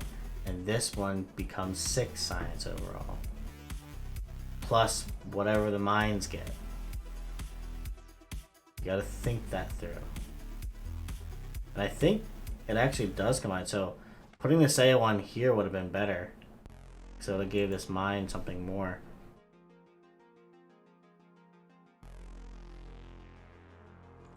Yeah, you need some crossbows, buddy.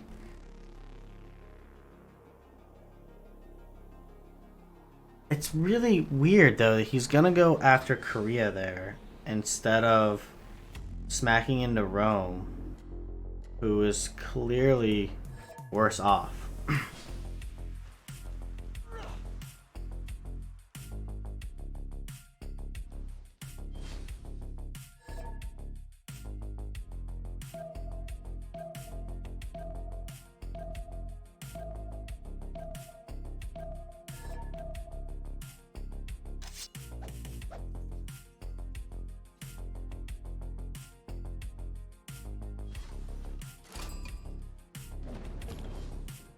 Crossbows over here, getting more commercial hubs, trade routes, Pangala internals maybe? No, I don't think the science is high enough for that.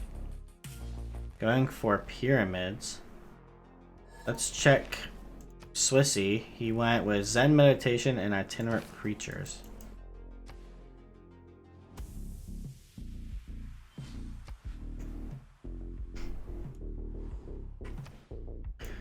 And also, like, he gets +7 on this city. Because of Crusade. Like, what are you doing? Go attack where you can effectively get... You can literally attack in, take these cities, and then attack on a full front on the Korea. Rome's completely unprepared.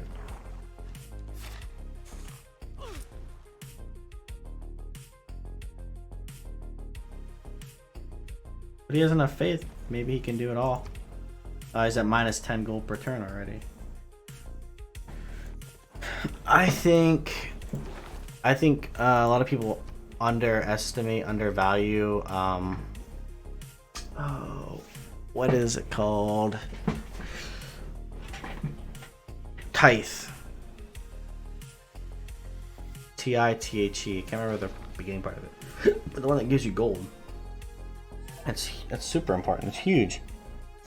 You get tons of gold if you spread your religion, especially if you want a war.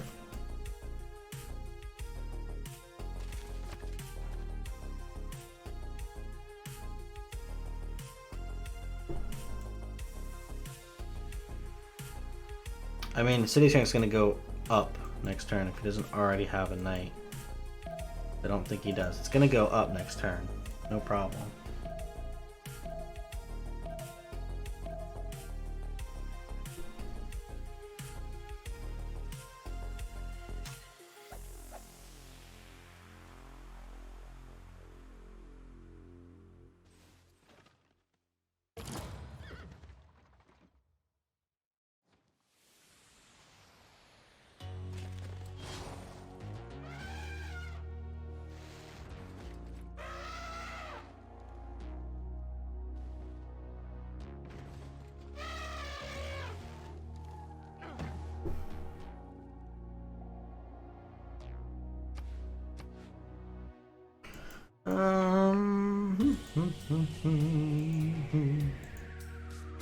Yep. Eleanor is out entirely. Colosseum next turn. We'll probably watch that finish. Make that a highlight. We got pyramids in 4. We'll try to make note to come back to that. Going for an armory. I don't know if he's gonna try to attack somebody or not. He might try to go in on Gorgo here. Gorgo 3-3. Not really anything going crazy for culture victory type deal. Not sure where this game's gonna head.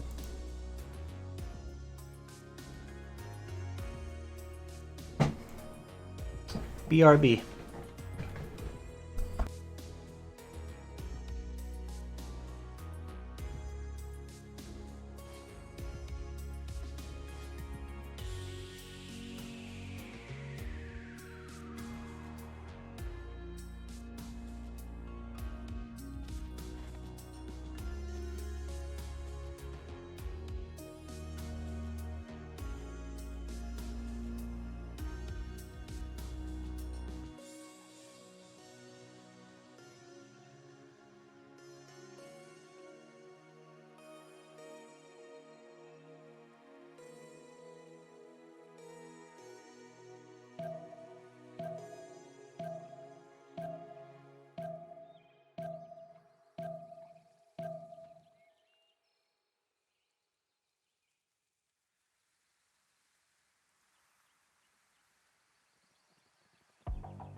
Oh, wow, I was muted the whole time. No one fixed me. Thanks, guys. Thanks.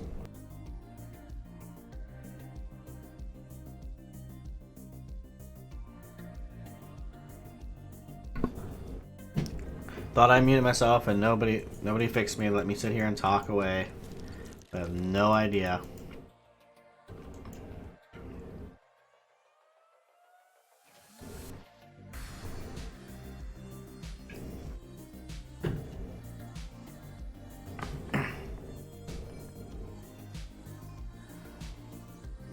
Yeah, I think this is gonna backfire. We got to watch us out. No general with them though. Working on it.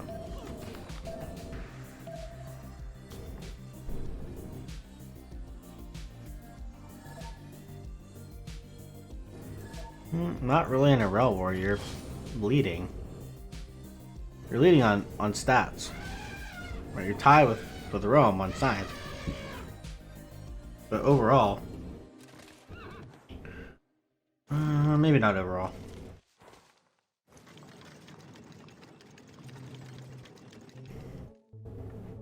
Huachas versus Domries. Let's go. What do you think? What you doing?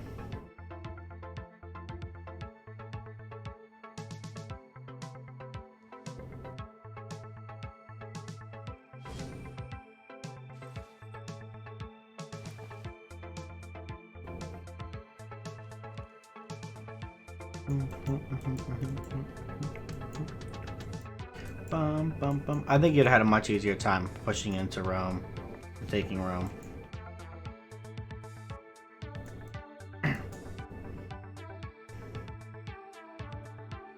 Funny, huh, Mose? Is it? Help me out here. Moises? Mose?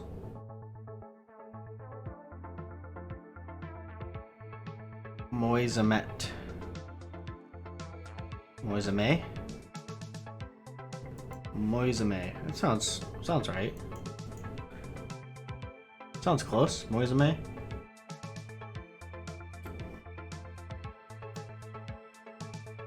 Harbors, commercial hubs, tons of other things.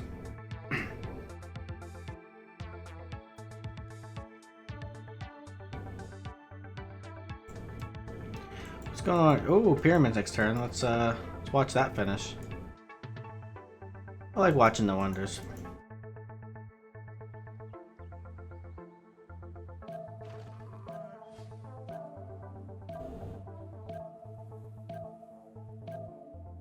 A camel is the size of the pyramids. That seems realistic, right? That's legit. Come on, heal and know. Girl, back your bones. I say, wow.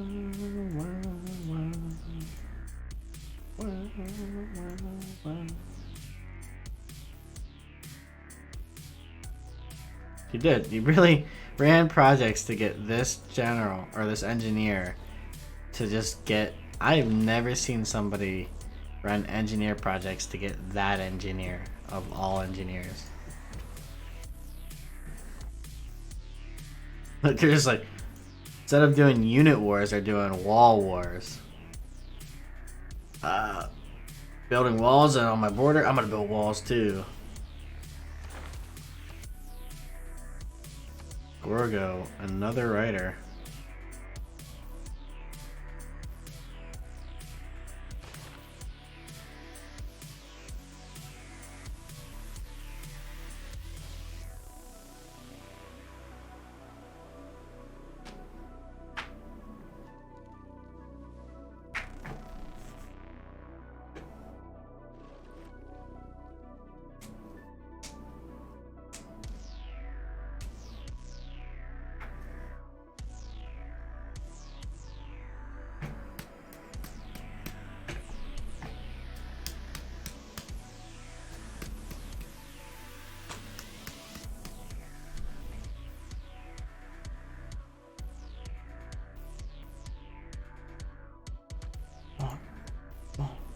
1, 2. Very smooth game. You guys notice we haven't had any problems since turn 32. Literally nothing turn 32.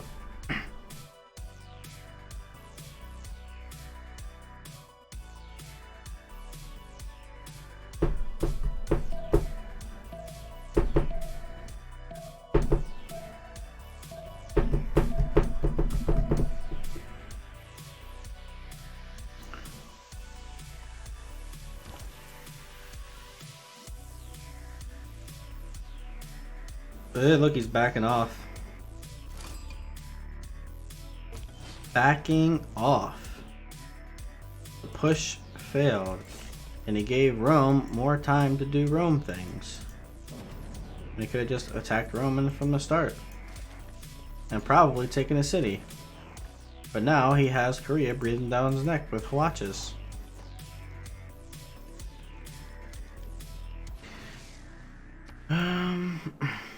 Yeah, so holy site there.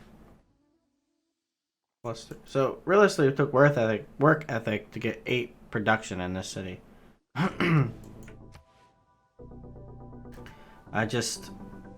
Why?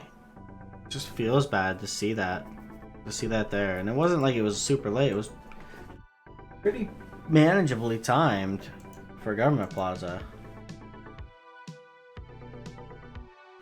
Just a bad decision.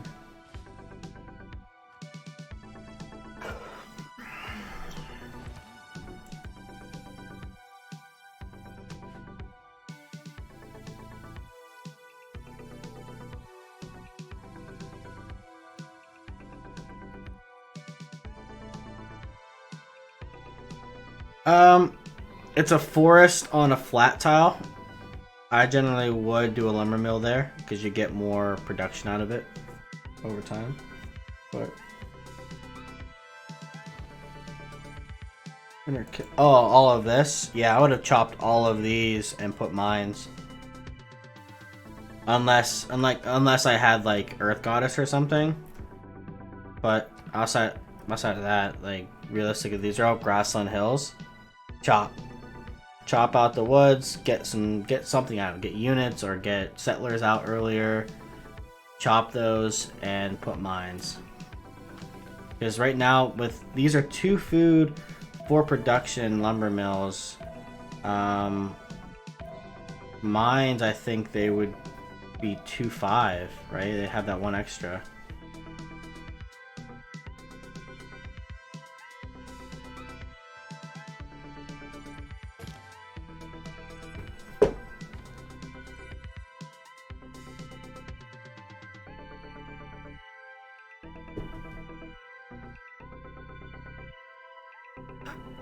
Oh, getting tired. Hwachas are coming. Hwachas are coming. Nothing you can do against Hwachas. But there's no general, so they're not really that threatening because there's no general with them. The Domries are more threatening because they have a general. Watch out. That's a good one. Never heard that one before, actually. I'm just trying to like stretch out my back a little bit. Is Swissy anywhere near Conquistador timing? What is the Conquistador timing? I never play Spain. Education?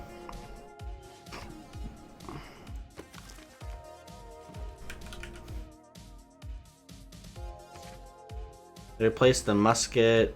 Upgrades to that.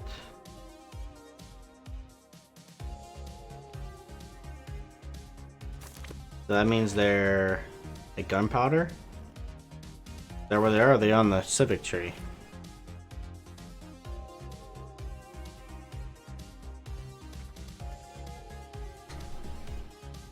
I mean, he's getting cement and arms, so he's doing pre-builds.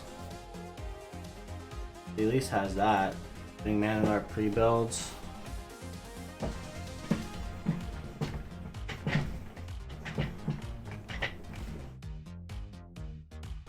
Man at arm pre-builds.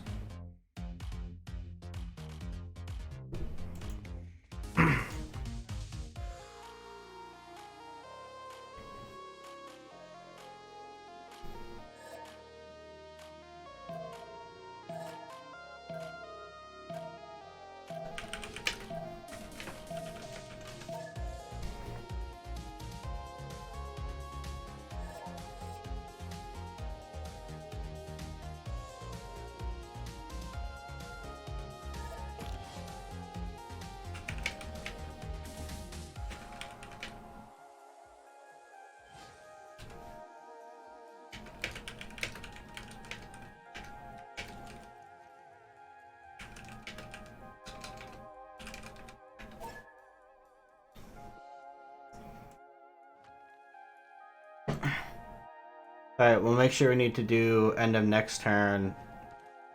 10 seconds left. And then we're gonna do the words on stream.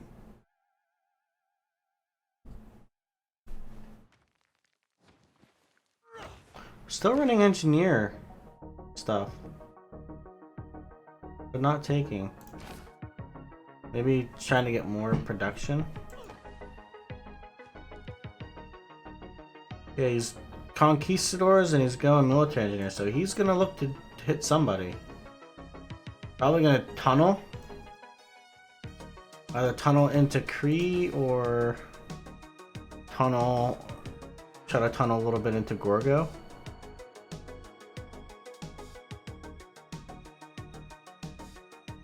I'm not sure which way he's gonna go with this. He got a great general. Got a great general for him too. So he's definitely preparing for something. I'm not sure if it's gonna be Kree or Gorgo, but he's going for somebody. Oh, I gotta use the restroom too. Jeez. The break. The 10-minute break is just as much my break as the players.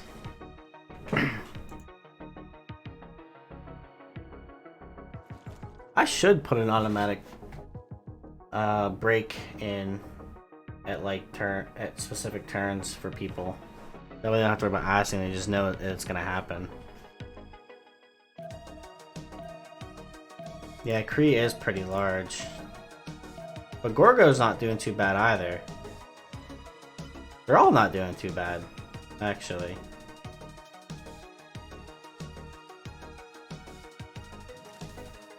It just depends on who's easier to push. I mean, he has more cities closer to Kree. See how like his cities are like this? They kind of like spread out, and like they're trying to like eat into Kree. So that might be better to go in that direction because you have more fronts that you can send units from. Or you just send them right here and you have a city right next to you that you can attack. You don't have to go quite as far. Remember to pause 10 seconds of the turn. Remind me at 30 seconds to pause with 10 seconds left. So let's see what's going to education. So 3 turns on gunpowder. If that's where conquistadors are, I think that's where they are. 3 turns until he gets those. He doesn't quite have enough pre-builds for them to make like a good push. He's getting 71 gold per turn. He has 583 saved up. He has 53 niter. He does have a sword down here, so that'll be 4. If he can get a couple more, maybe delay gunpowder a little bit too. Delay gunpowder for like another 2 or 3 turns. Try to get 2 or 3 more pre-builds out, and then upgrade them. And he can actually make a push into Gorgo. Could work out. Reminded myself, since you guys couldn't do it at 30 seconds. I need to pause with 10 seconds left so we can go on a 10-minute break.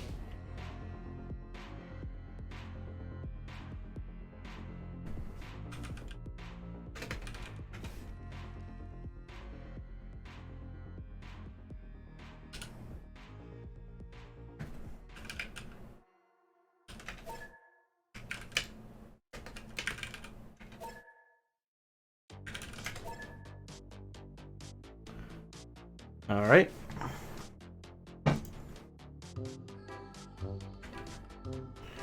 And we're back.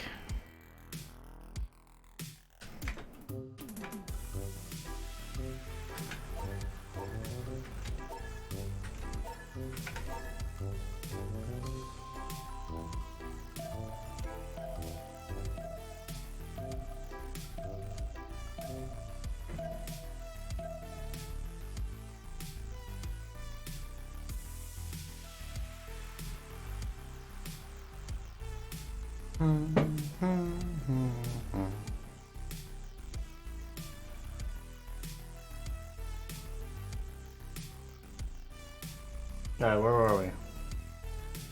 We're talking about Swissy going for Man at Arms in the Conquistadors. 2 turns. He's gonna have to swap off Gunpowder if he wants to get more pre-builds.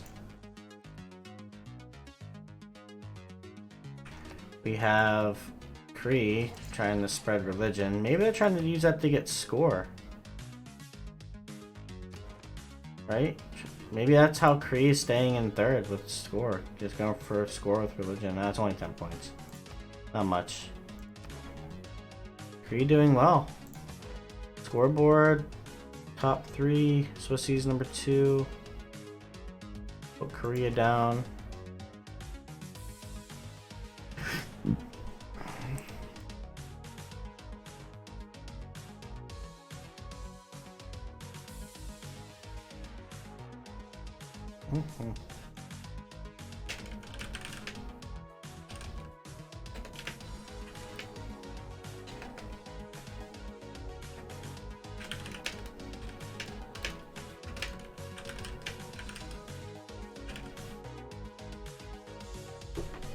The less cooler Catherine isn't doing so hot in stats department. Yeah, I mean, did early war and attacked somebody, and took what, 3 cities from them. But realistically, they only got they got some like lower pop cities and 2 wonders. You know, Oracle and Temple of Artemis. Other than that, they really didn't gain much out of that war. Invested a lot into taking those cities for very little. And you have these 2 at war with one another.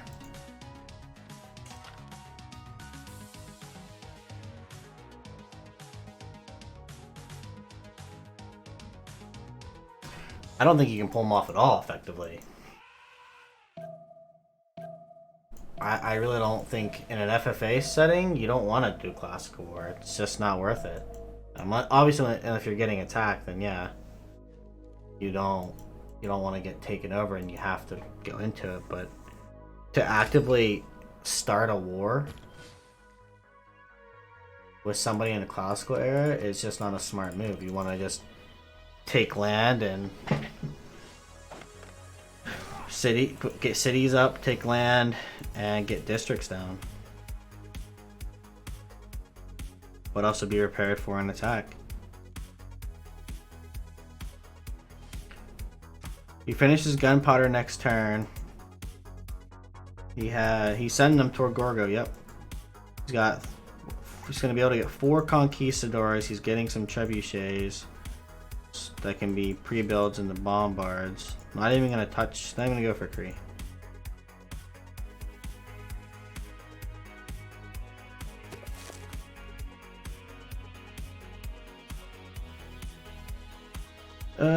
Places the musketman plus 10 combat strength when there is a religious unit on its same tile. If this unit captures a city or is adjacent to a city when it is captured, the city will automatically adopt the Conquistador player's religion as dominant religion. He doesn't have anything. He doesn't have a missionary. You're missing out on that plus 10 with Conquistadors. You need to have a missionary with you. Like, what? He's not playing that. He has a general, but if you have a missionary, you get even more.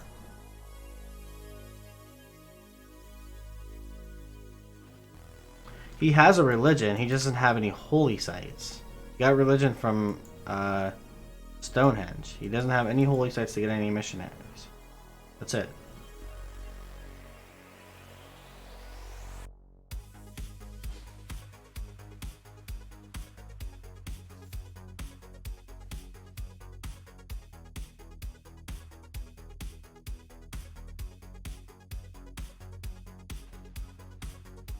But he has this military engineer that he can use to make roads to help make it faster. Doesn't even need the tunnel. Just keep making roads.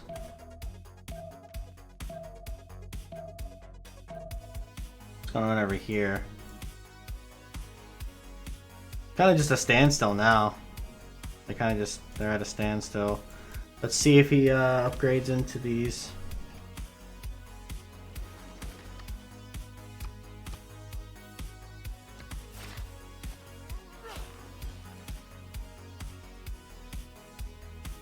I think he bought this tile. Did he? I think he bought this tile, so he's probably gonna move this over there and that to there.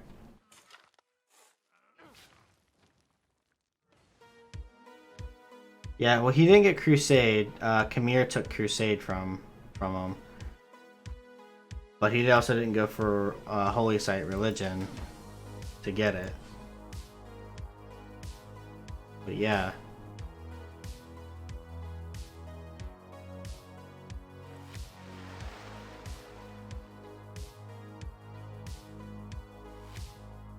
The thing is, Gorgo's literally not prepared. He has no idea. He looks at him like, oh, 368, that's nothing. And realistically, yeah, it is kind of nothing. Even with a Conquistador, you might be able to take a city, right, in a timely manner. But outside of that, not really able to do anything. Timing is not there.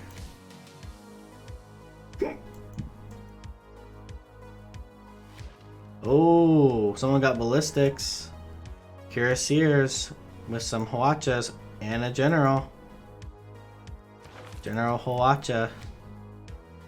As a great wise person once said, watch out.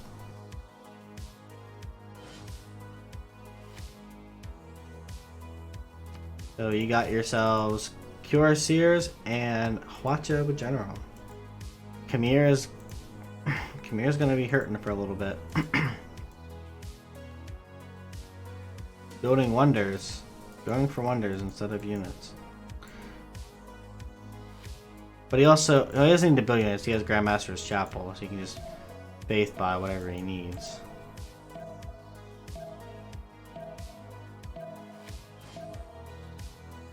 He didn't move them either.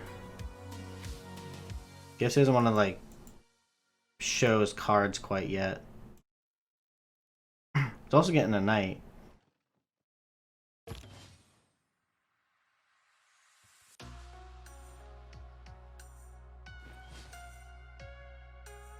You don't want to do too much, right? Because every single time you get units in a turn, right, it shows your military strength going up, and they can see that.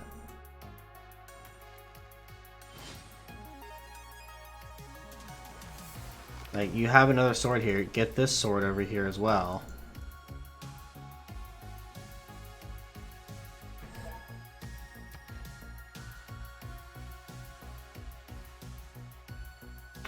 Science tree and sea work. I don't really like going into each player's because it can sometimes cause crashing issues. But yeah. 4 turns from ballistics.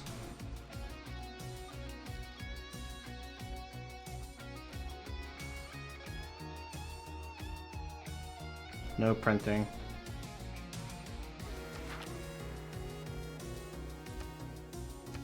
Yeah. Well, you can check that too. Or if that's what you meant. Just check the text here, see what everyone's doing. Astronomy on Rome, ballistics, Khmer, buttress, Swissy, Spain, peace tactics, Korea, banking, Catherine, banking on Gorgo.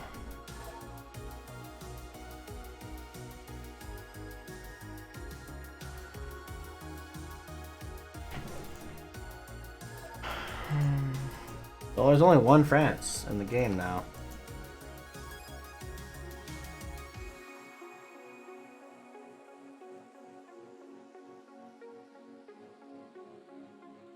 This scout.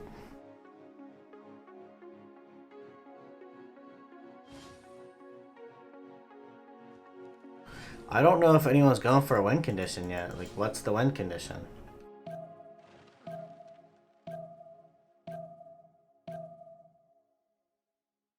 Ah, he's gonna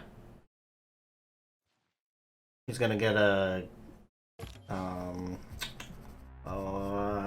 blanking. Caravel. Gonna get a Caravel fleet and send it down to possibly even get some freight. He's ready to go take this city.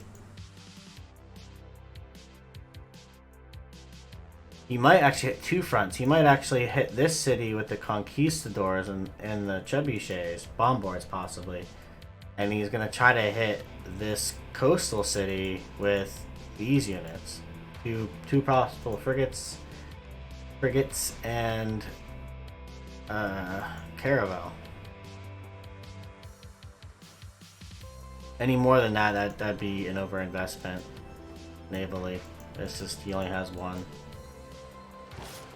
Does have to be a land fight. Rome rushing research? He might be going for research labs. He's not really being bothered by either one of his neighbors. They're warring each other while he's sitting there.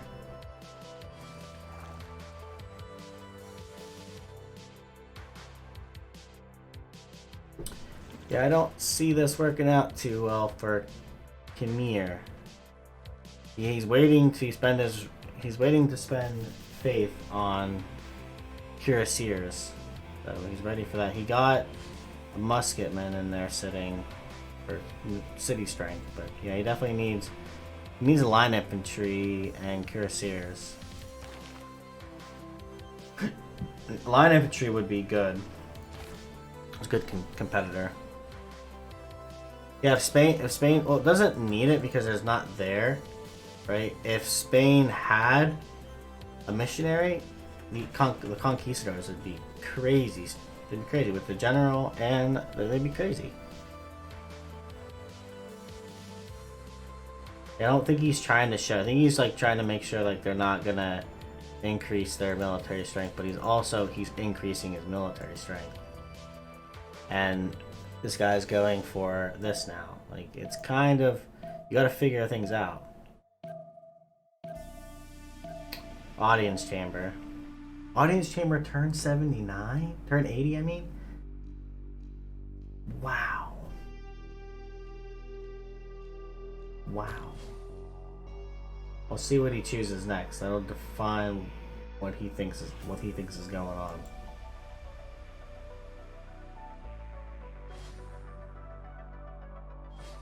Maybe France might even try to push him with Guard Imperial later. Got a raid artist.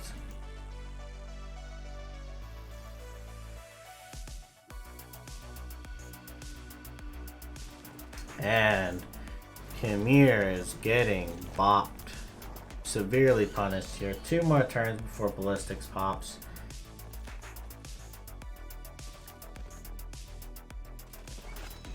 One cuirassier down. Took 3 hits from 3 different units.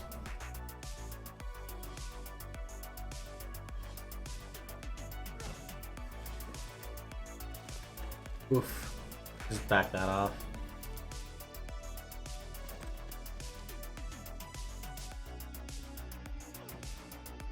That city's gonna fall, for sure.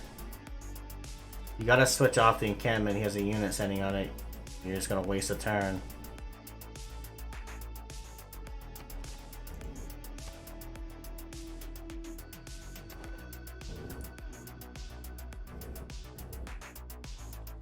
Oh, we missed the upgrades, the conquistadors.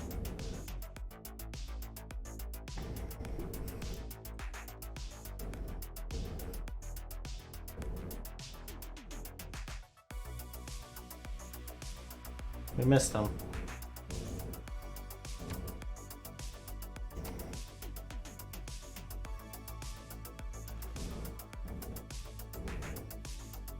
We can still see one. Possibly.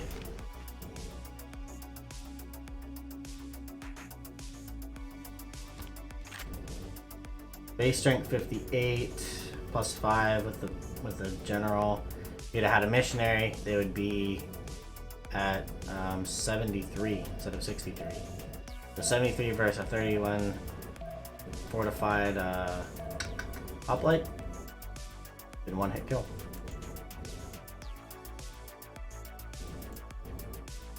He's getting a crossbow.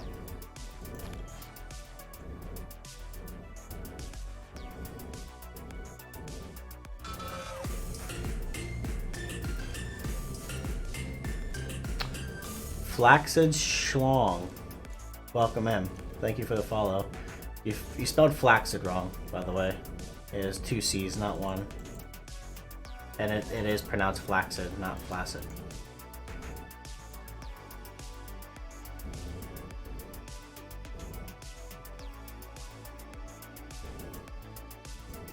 Three turns on the walls.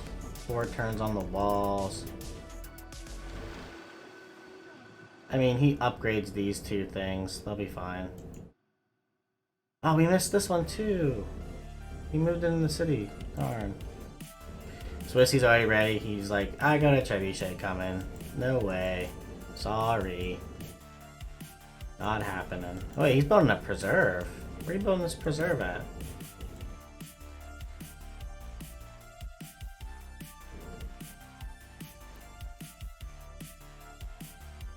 Here? What?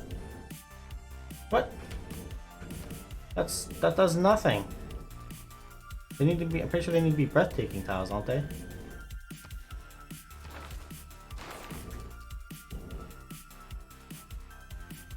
They add appeal to them. I guess, yeah, charming. Unimproved charming tiles, and they get double that if they're breathtaking. And they're, yeah, so they'll probably become breathtaking. But like, for 3 tiles, you have to build a whole grove on top of that. That's not worth it. It would have been better to do it like here, right? Right in the middle of this. Come on, be alone.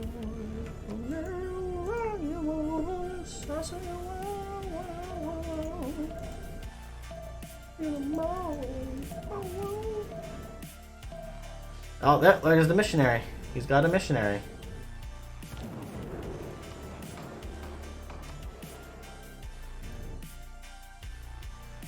-5 ranged. Oh, here we go. What do you want? -5 here we go. Okay, let's go -5 here we go.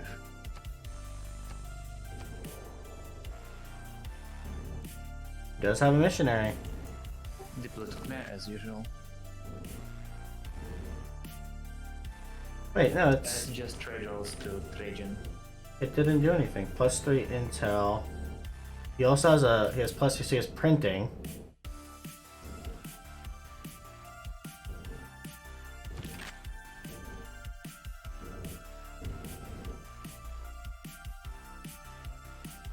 I thought they're supposed to get +7 when their religious unit is on its same tile. It's there.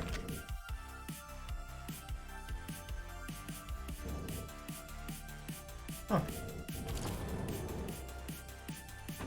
Weird.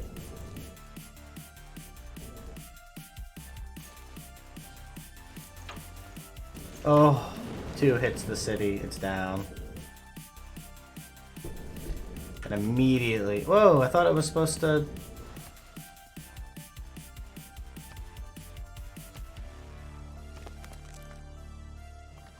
If a unit captures a city or is adjacent to a city when it's captured, it will. If this unit captures a city or is adjacent to a city when it's captured, the city will automatically adopt the conquistador player's religion as the dominant religion. And it didn't. It didn't. Look. What is up with that? It didn't accept it as the dominant religion.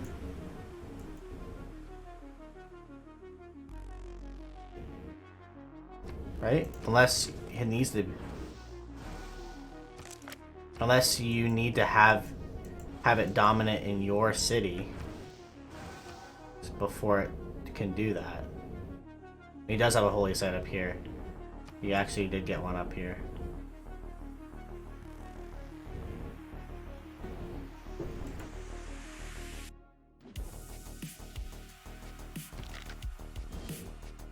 There it is. 58 base strength. Military resolution. I think military melee got +5, yeah. So this unit here, printing +5 because it's anti-cav, +5 good general, I still don't see the missionary. I don't see the missionary +10.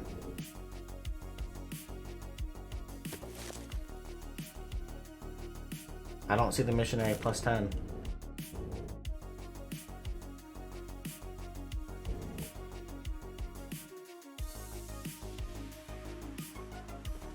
Oh, he has a spy in. A level 1 spy. How's this going on over here? Hey, he finally got a unit, so it's kind of slowing down, but these Hwachas are just gonna burn through ancient walls. We'll watch these moves first.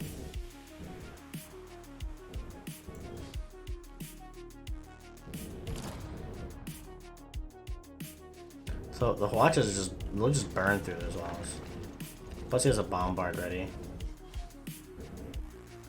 That city's done. That city's dead. You need more units, bud.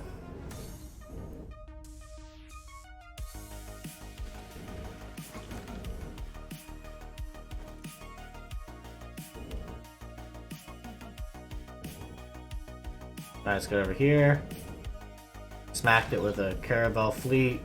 Conquistador, that city's done. That city's down.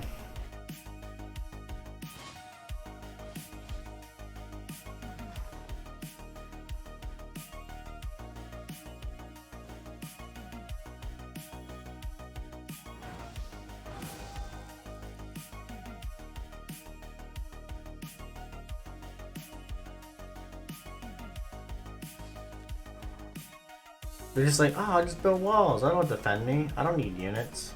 Wrong. Wrong. Machu Picchu in 4, Kree. Warlord's Throne. You want to... I think Kree just broke the record. Turn 85.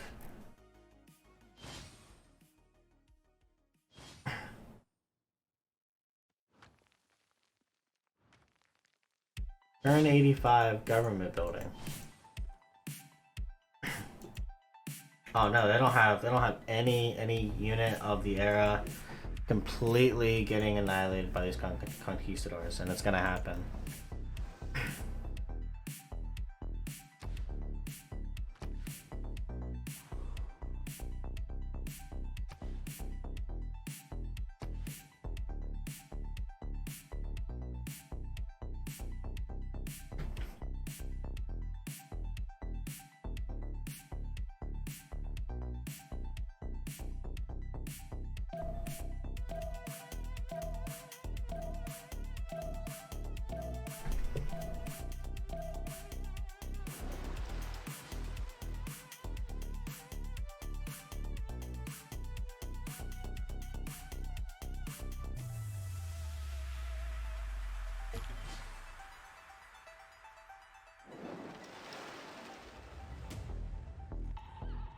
Oh, look, France come over here. It's like, what's going on over here? Let me have some of this. Let me war too.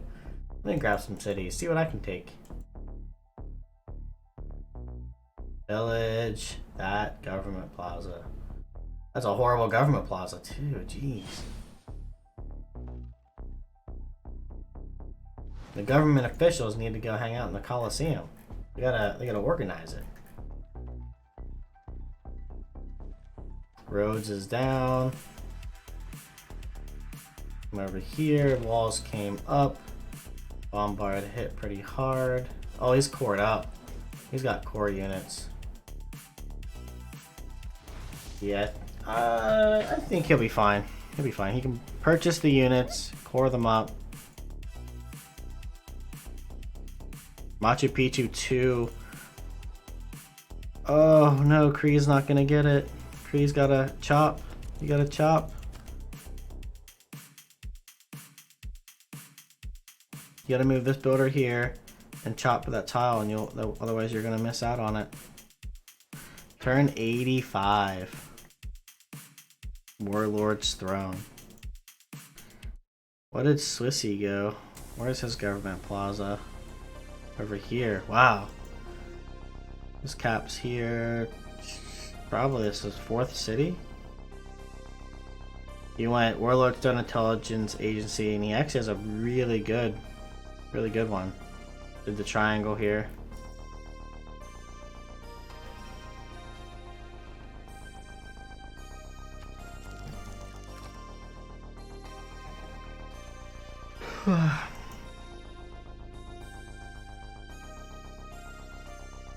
Going universities too.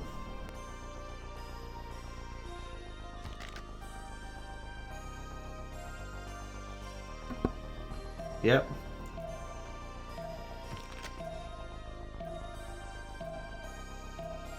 Still don't see that plus 10. Still not seeing the plus 10 from the missionaries.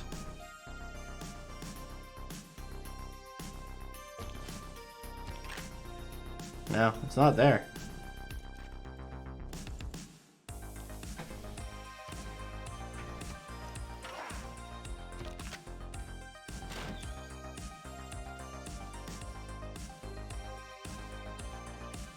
Building medieval walls, like, oh yeah, that'll help. No, he's got units.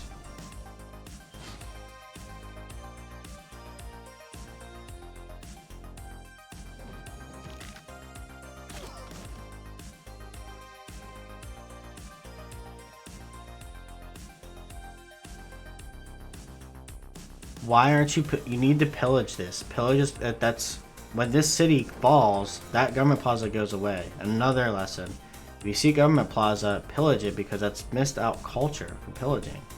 You're missing out on culture because when the city goes down, it just disappears. You won't get the opportunity to do anything with it. So pillage it while you can.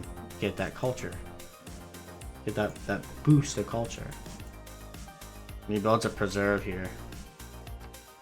And it didn't improve the appeal, so those would be pretty garbage.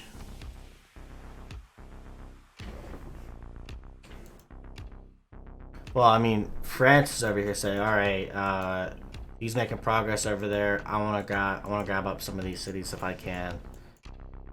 Smart, like pile on.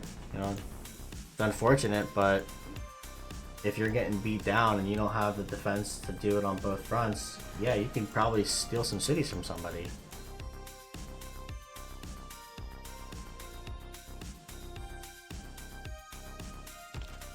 Yeah, a court up. Crazy, it's an extra +7 from being cores. Fortify across the river. Yeah, it's crazy. Crazy for crying, crazy for trying.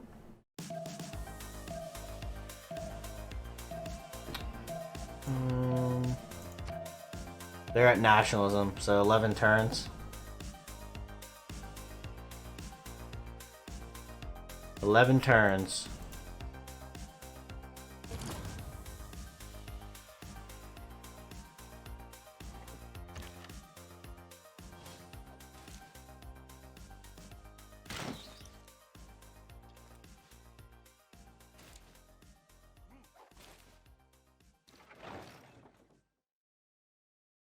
You can't shoot from there? Oh, it says.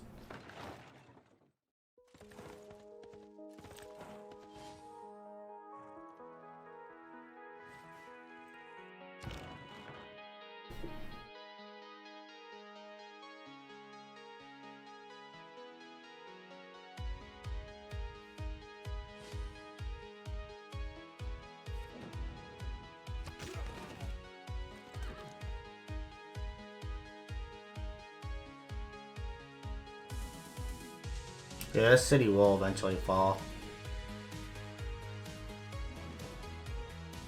But he's not going to make much further than this, I think. Unless he can get around, get rid of some of these cores. Right? There's only, what, 1, 2... He only has 2 core units left. And he... running low on faith. Faith is 139 per turn. He just switched up some cards, but he's still losing 23 gold per turn. So he's going to be using units because he can't afford to keep them. Doesn't have the gold to maintain the military. He actually might go down. He might not even need cord. Bray might not even need cord units. If you can't afford your military, he's going to walk over you. Like, Korea still has +4 gold per turn with all these units. And no general. Correct. This is actually a decent position or Korea to start taking some cities.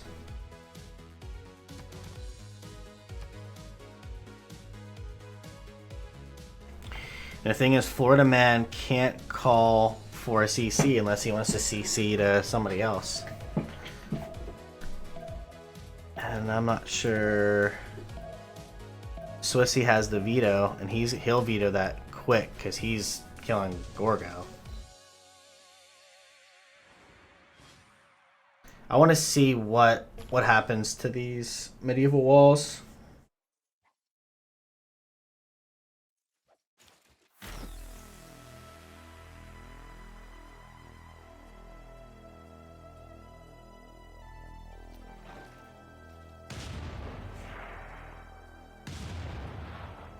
Smack with all your units.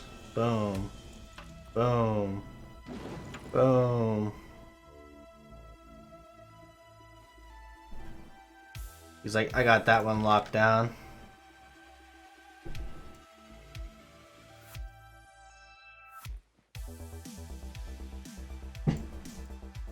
Oh, feels bad. Let's check out this over here.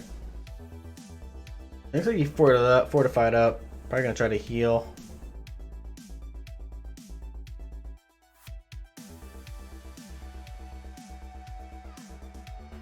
Yeah, he still didn't pillage it. Like, he's gonna take this city next turn, and all the culture he could have gotten from pillaging the audience chamber and the government plaza, it probably would only max out to be like 30, 40 each. So that's like 80 boosted culture. That's quite a bit. That's a whole turn for him. That's basically like about a whole turn's worth of culture out of 2 pillages.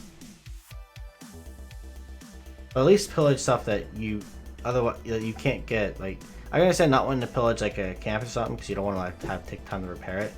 But this government plaza is going to disappear entirely. So pillage it twice. It's probably like a whole turn's worth of culture. And you can speed up finishing nationalism. Or, wow, wrong one. Exploration quicker.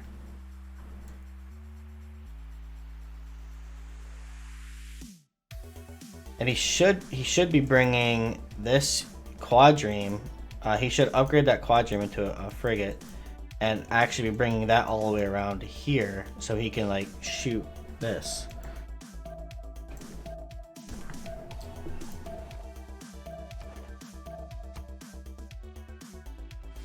Look, he's still building medieval walls as if that's gonna protect them. Like, you just saw what he did to your medieval walls. 2 bombard hits and then 3 conquistadors smacked into it and almost took it. You need strength.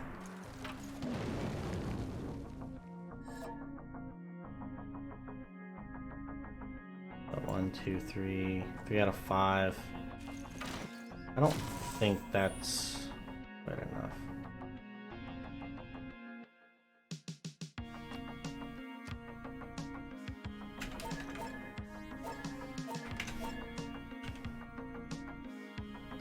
Let it go.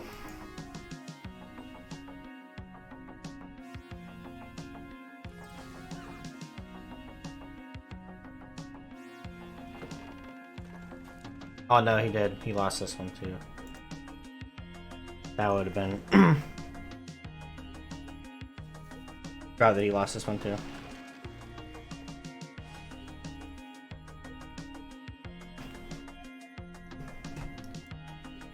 And look, took at the Mankey and these went to poop poop.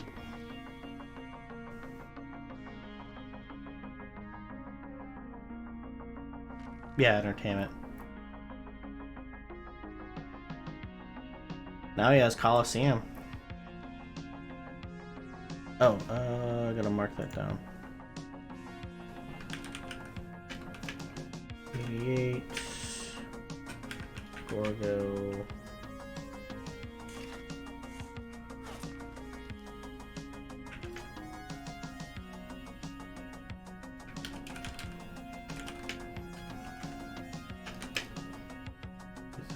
Who was that? That was Aubrey.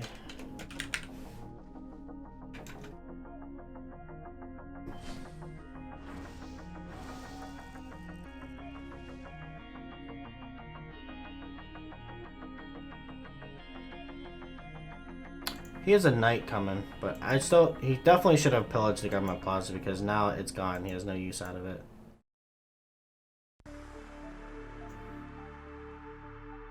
And then you have France over here coming down, stepping in on his territory.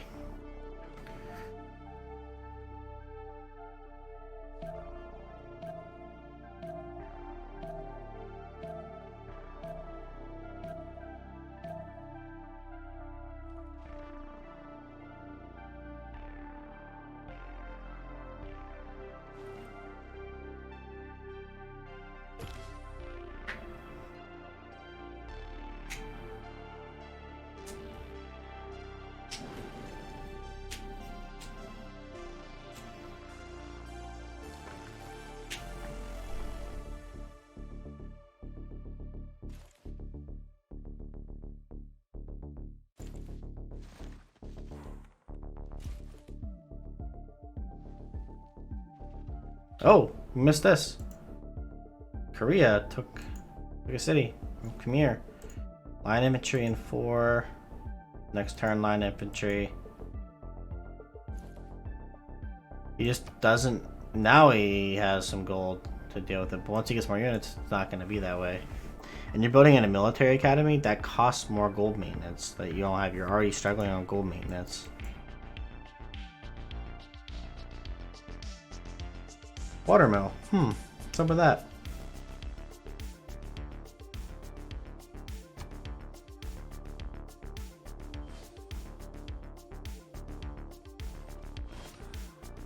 Yeah, he did.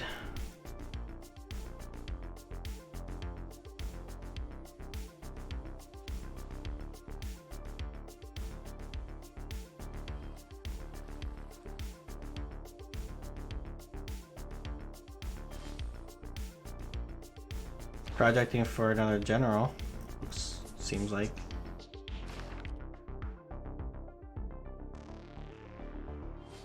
Apadana.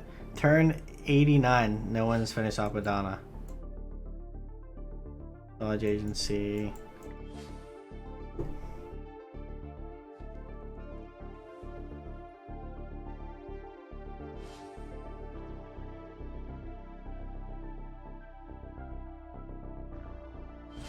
Yeah, so I see bop somebody. Be right back.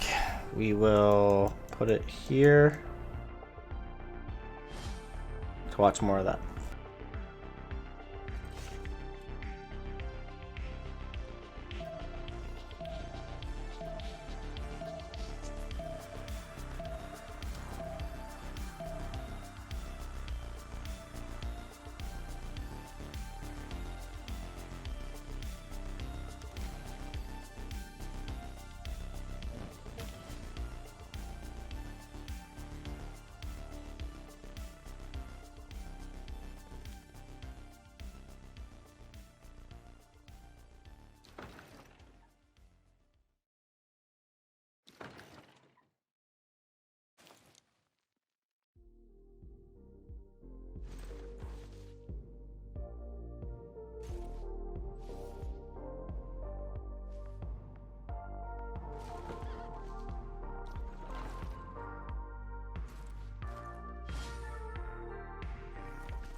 My bad. I probably screwed all that up, covered it up halfway.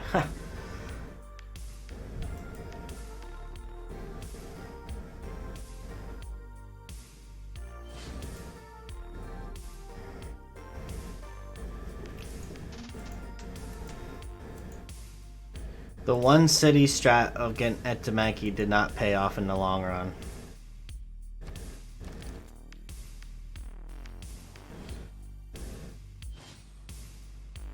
Rebels in 2 turns. Just keep on moving forward, baby. Gotta keep it on. Keep it on. Mausoleum of Halicarnassus. Halicarnassus.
super quiet.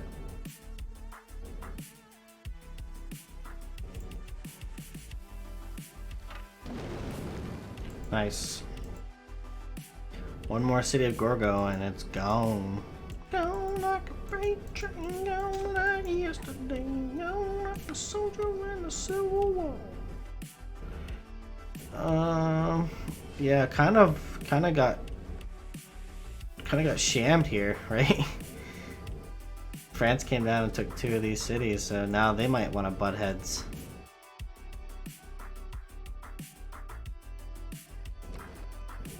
So I see you on top now.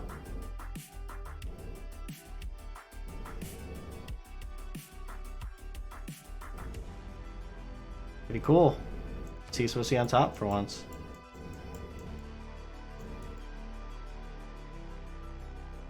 So what I've seen are people just, they played a little too greedy and they get punished for it. Eleanor played extremely greedy and got completely removed.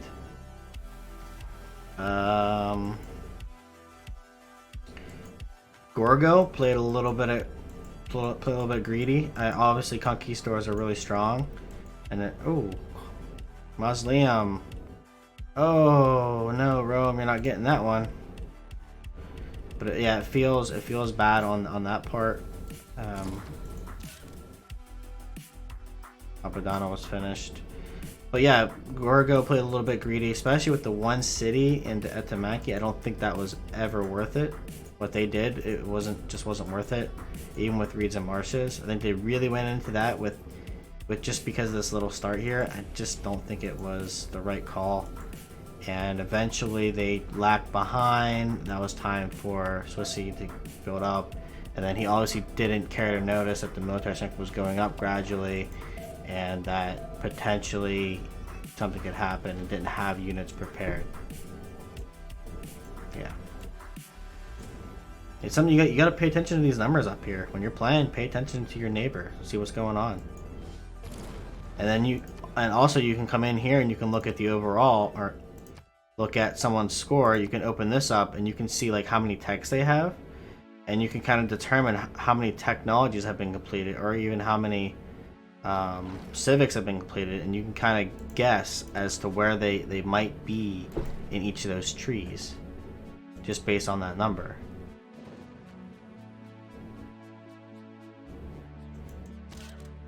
And you can kind of see like, oh, how close are they to gunpowder? They, you know, however many text is like, okay, they might be pretty close to gunpowder. I might want to make sure I'm in that direction at least. And I don't know if they're at war. I don't want to click on any names. I don't want to crash.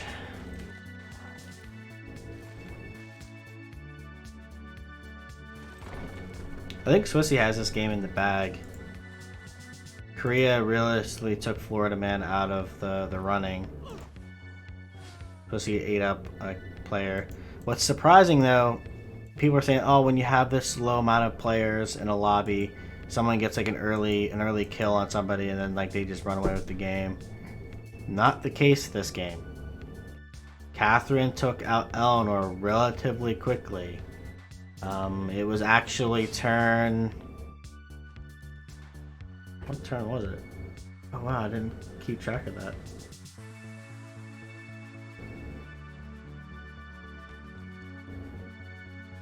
I don't remember whenever they got kicked out. But it was really early. It was super early in the game. And as you can see, Catherine is still at the bottom. It is toward the bottom of the actually is the bottom right now, other than Gorga, who's in the game. At the bottom of stats. So it doesn't mean anything. You still have to play the way you need to play. Well, it looks like France got that settler back from them. Swissy declared war on Catherine. Just happened. Swissy declared war on Catherine. Gonna try to kick him out of this city. He's like, this is my city. This is Gorgo city. I'm taking all of Gorgo stuff. It's mine. And he's probably just gonna keep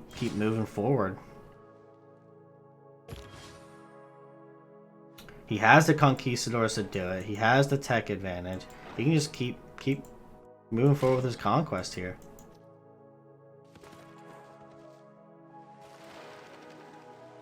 Oh, this horse can die. He can kill it with this skirmisher. In the water, it gets even less. Yeah, please kill that horse.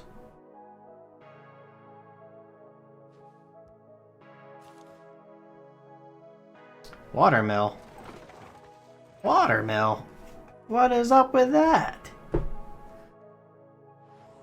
There must be a secret strategy with watermills that I'm unaware of, because I keep seeing it all the time.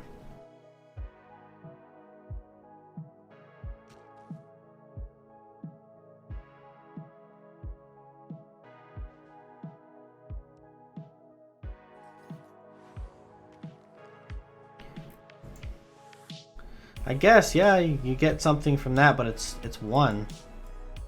He has to improve this to get more benefit out of it, but it's realistically not worth it. We had this discussion yesterday.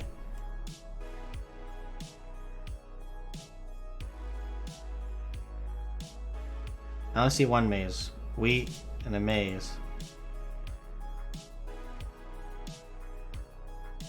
These conquistadors need to be up there, so I see. They have movement, get them up to the top. You don't have a lot of time. Competitive turn timer, you gotta send them up. Korea's building units for defense, building walls for defense.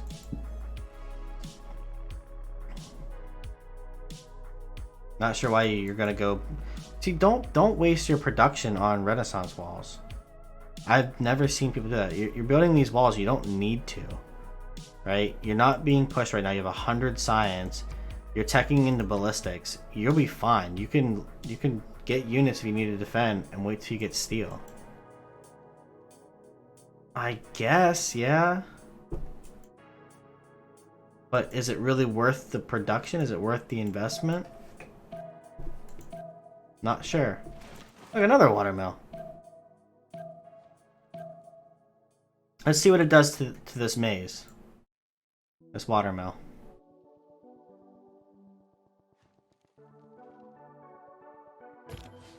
Gave it 1 food. Literally gave it 1 food. It added 1 food to it.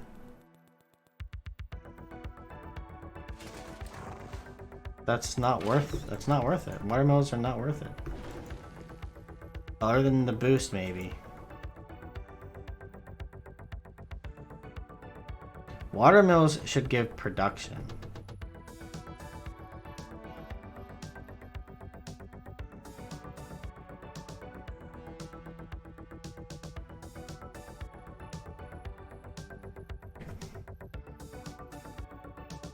Well, there is no production. Well, it does. It says it's supposed to give +1 production. But I meant to the actual tile. It should give production to the tile.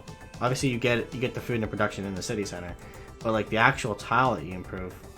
So completing this watermill, they essentially got 2 food, 1 production.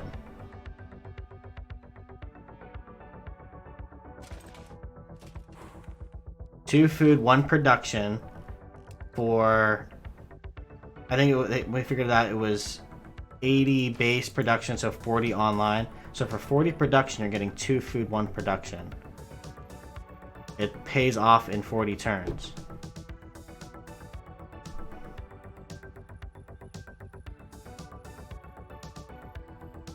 Oh, okay.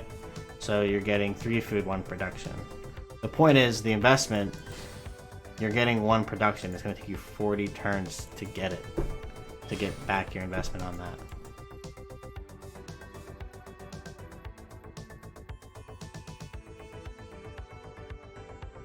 To essentially, by default, if you're not settled on anything, to get 2 food, 1 production. That's what you're getting. Unless you have a lot of bonus resources along the river. I believe they have to be along. Nah, maybe they don't. But the bonus resources. I'm sure there's a time and place where it's super beneficial, but. Oh! Fly highs. Fly highs. Thank you for the follow. Much appreciated. I could see watermills with Kree being beneficial. Usually you get a lot of bonus resources around. Like these two, like the watermill with this. Water, like, I don't know if it'll affect this one. I think it only affects them if they're next to a river too. Not sure. Alright, Swissy took this city. That horse did die. He's moving on up with these conquistadors. Yeah. It's okay. But either way, unless you have a lot of bonus resources, like I said, you're only getting 2 food, 1 production with 1 resource. Otherwise, you're only getting a food and a production.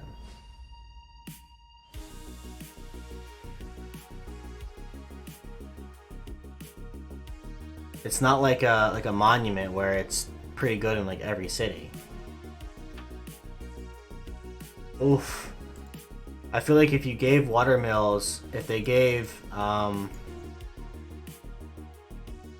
think if you changed it, if you changed it to where it didn't affect just bonus, if it affected all resources. If a watermill gave 1 food to all resources, that actually might be significantly better, especially with a tall play.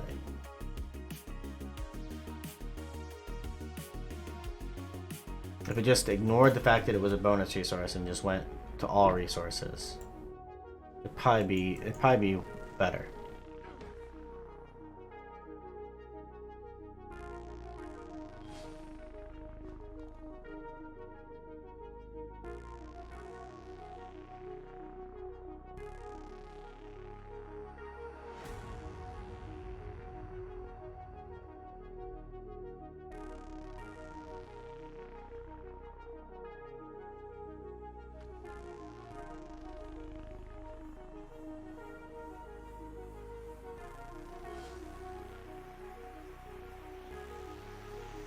Right? It could be used as a way to like set yourself up for taller play, like more food. Then you can find other ways to get more housing. Like the watermills can work their way into the sewers, so you use the watermills to get more food for growth, and you can do like sewers later for more housing and amenities. Kree backstab? I doubt it. I doubt there would ever be a backstab from Kree. They're playing the scoreboard.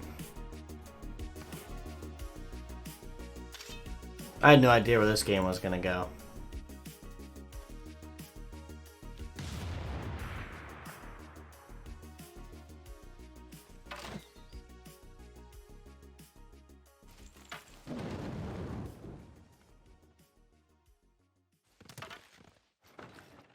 The cities are falling.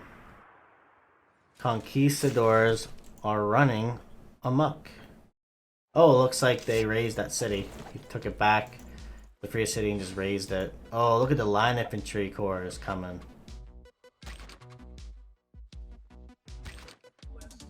Really?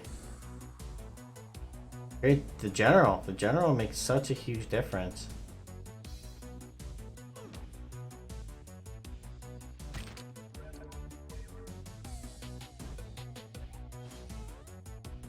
Yeah, the general makes such a huge difference.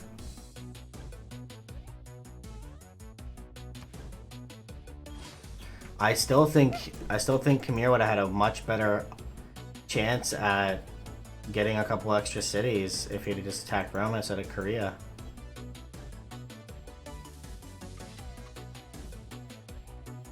Look at Swissy, just look at all this down here. All this right here, just working his way down and around. It's only a matter of time before they want to CC.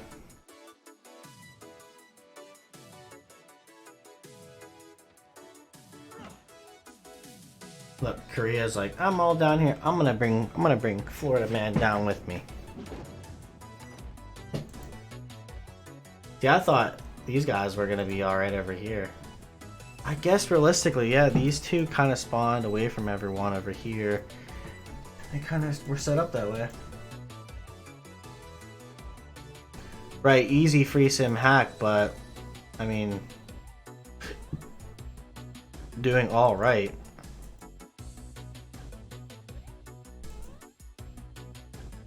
Kree's working their way up into the tundra here.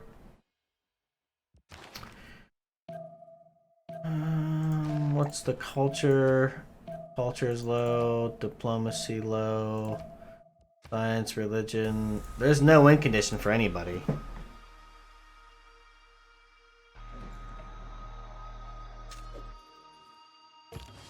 There's no win condition other than domination by Swissy, who can effectively take 2 capitals here. He has Gorgo's capital and he can work his way to getting to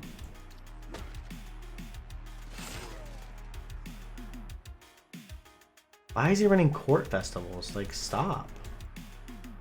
Why are you running court festivals? I don't.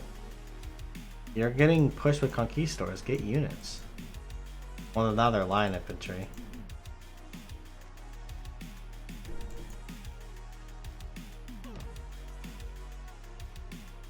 What a mission down. Used to be a government plaza there. Now it's a mission. Oh yeah, Swissy's gonna walk all over them too. It's gonna keep the steamroll going. He'll meet a dead stop against Rome. I think he'll have a dead stop on Rome. Right. Rifling.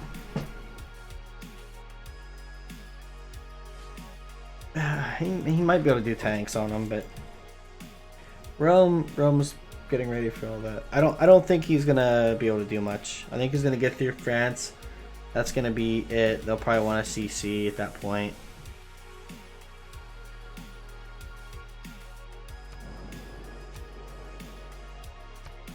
That's gonna be for next week. There's gonna be 2 games on Saturday, 1 game on Sunday, and they're all gonna be the victory screen.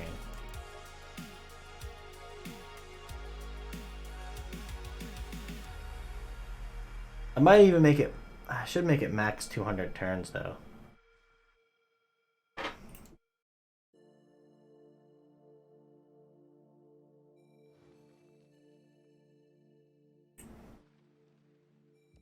Did I say that, or did I say it has to be a victory screen, or can it be like a unanimous? I'm still kind of like up in the air on that.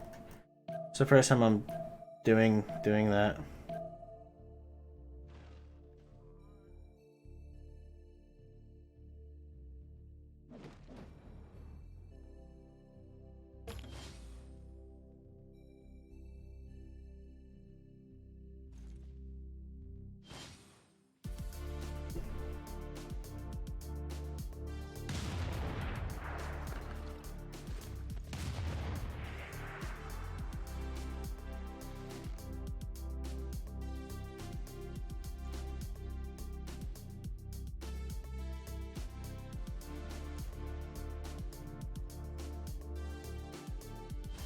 Oh, maybe try to get some cheeky pillaging going on.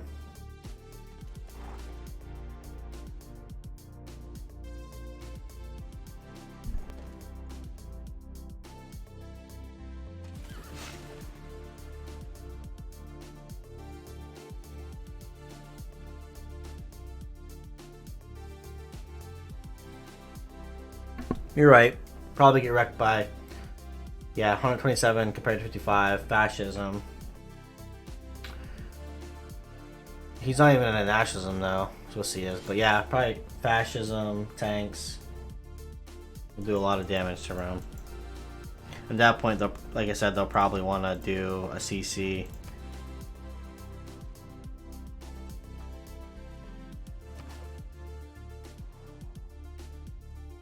These two have been just like going back and forth.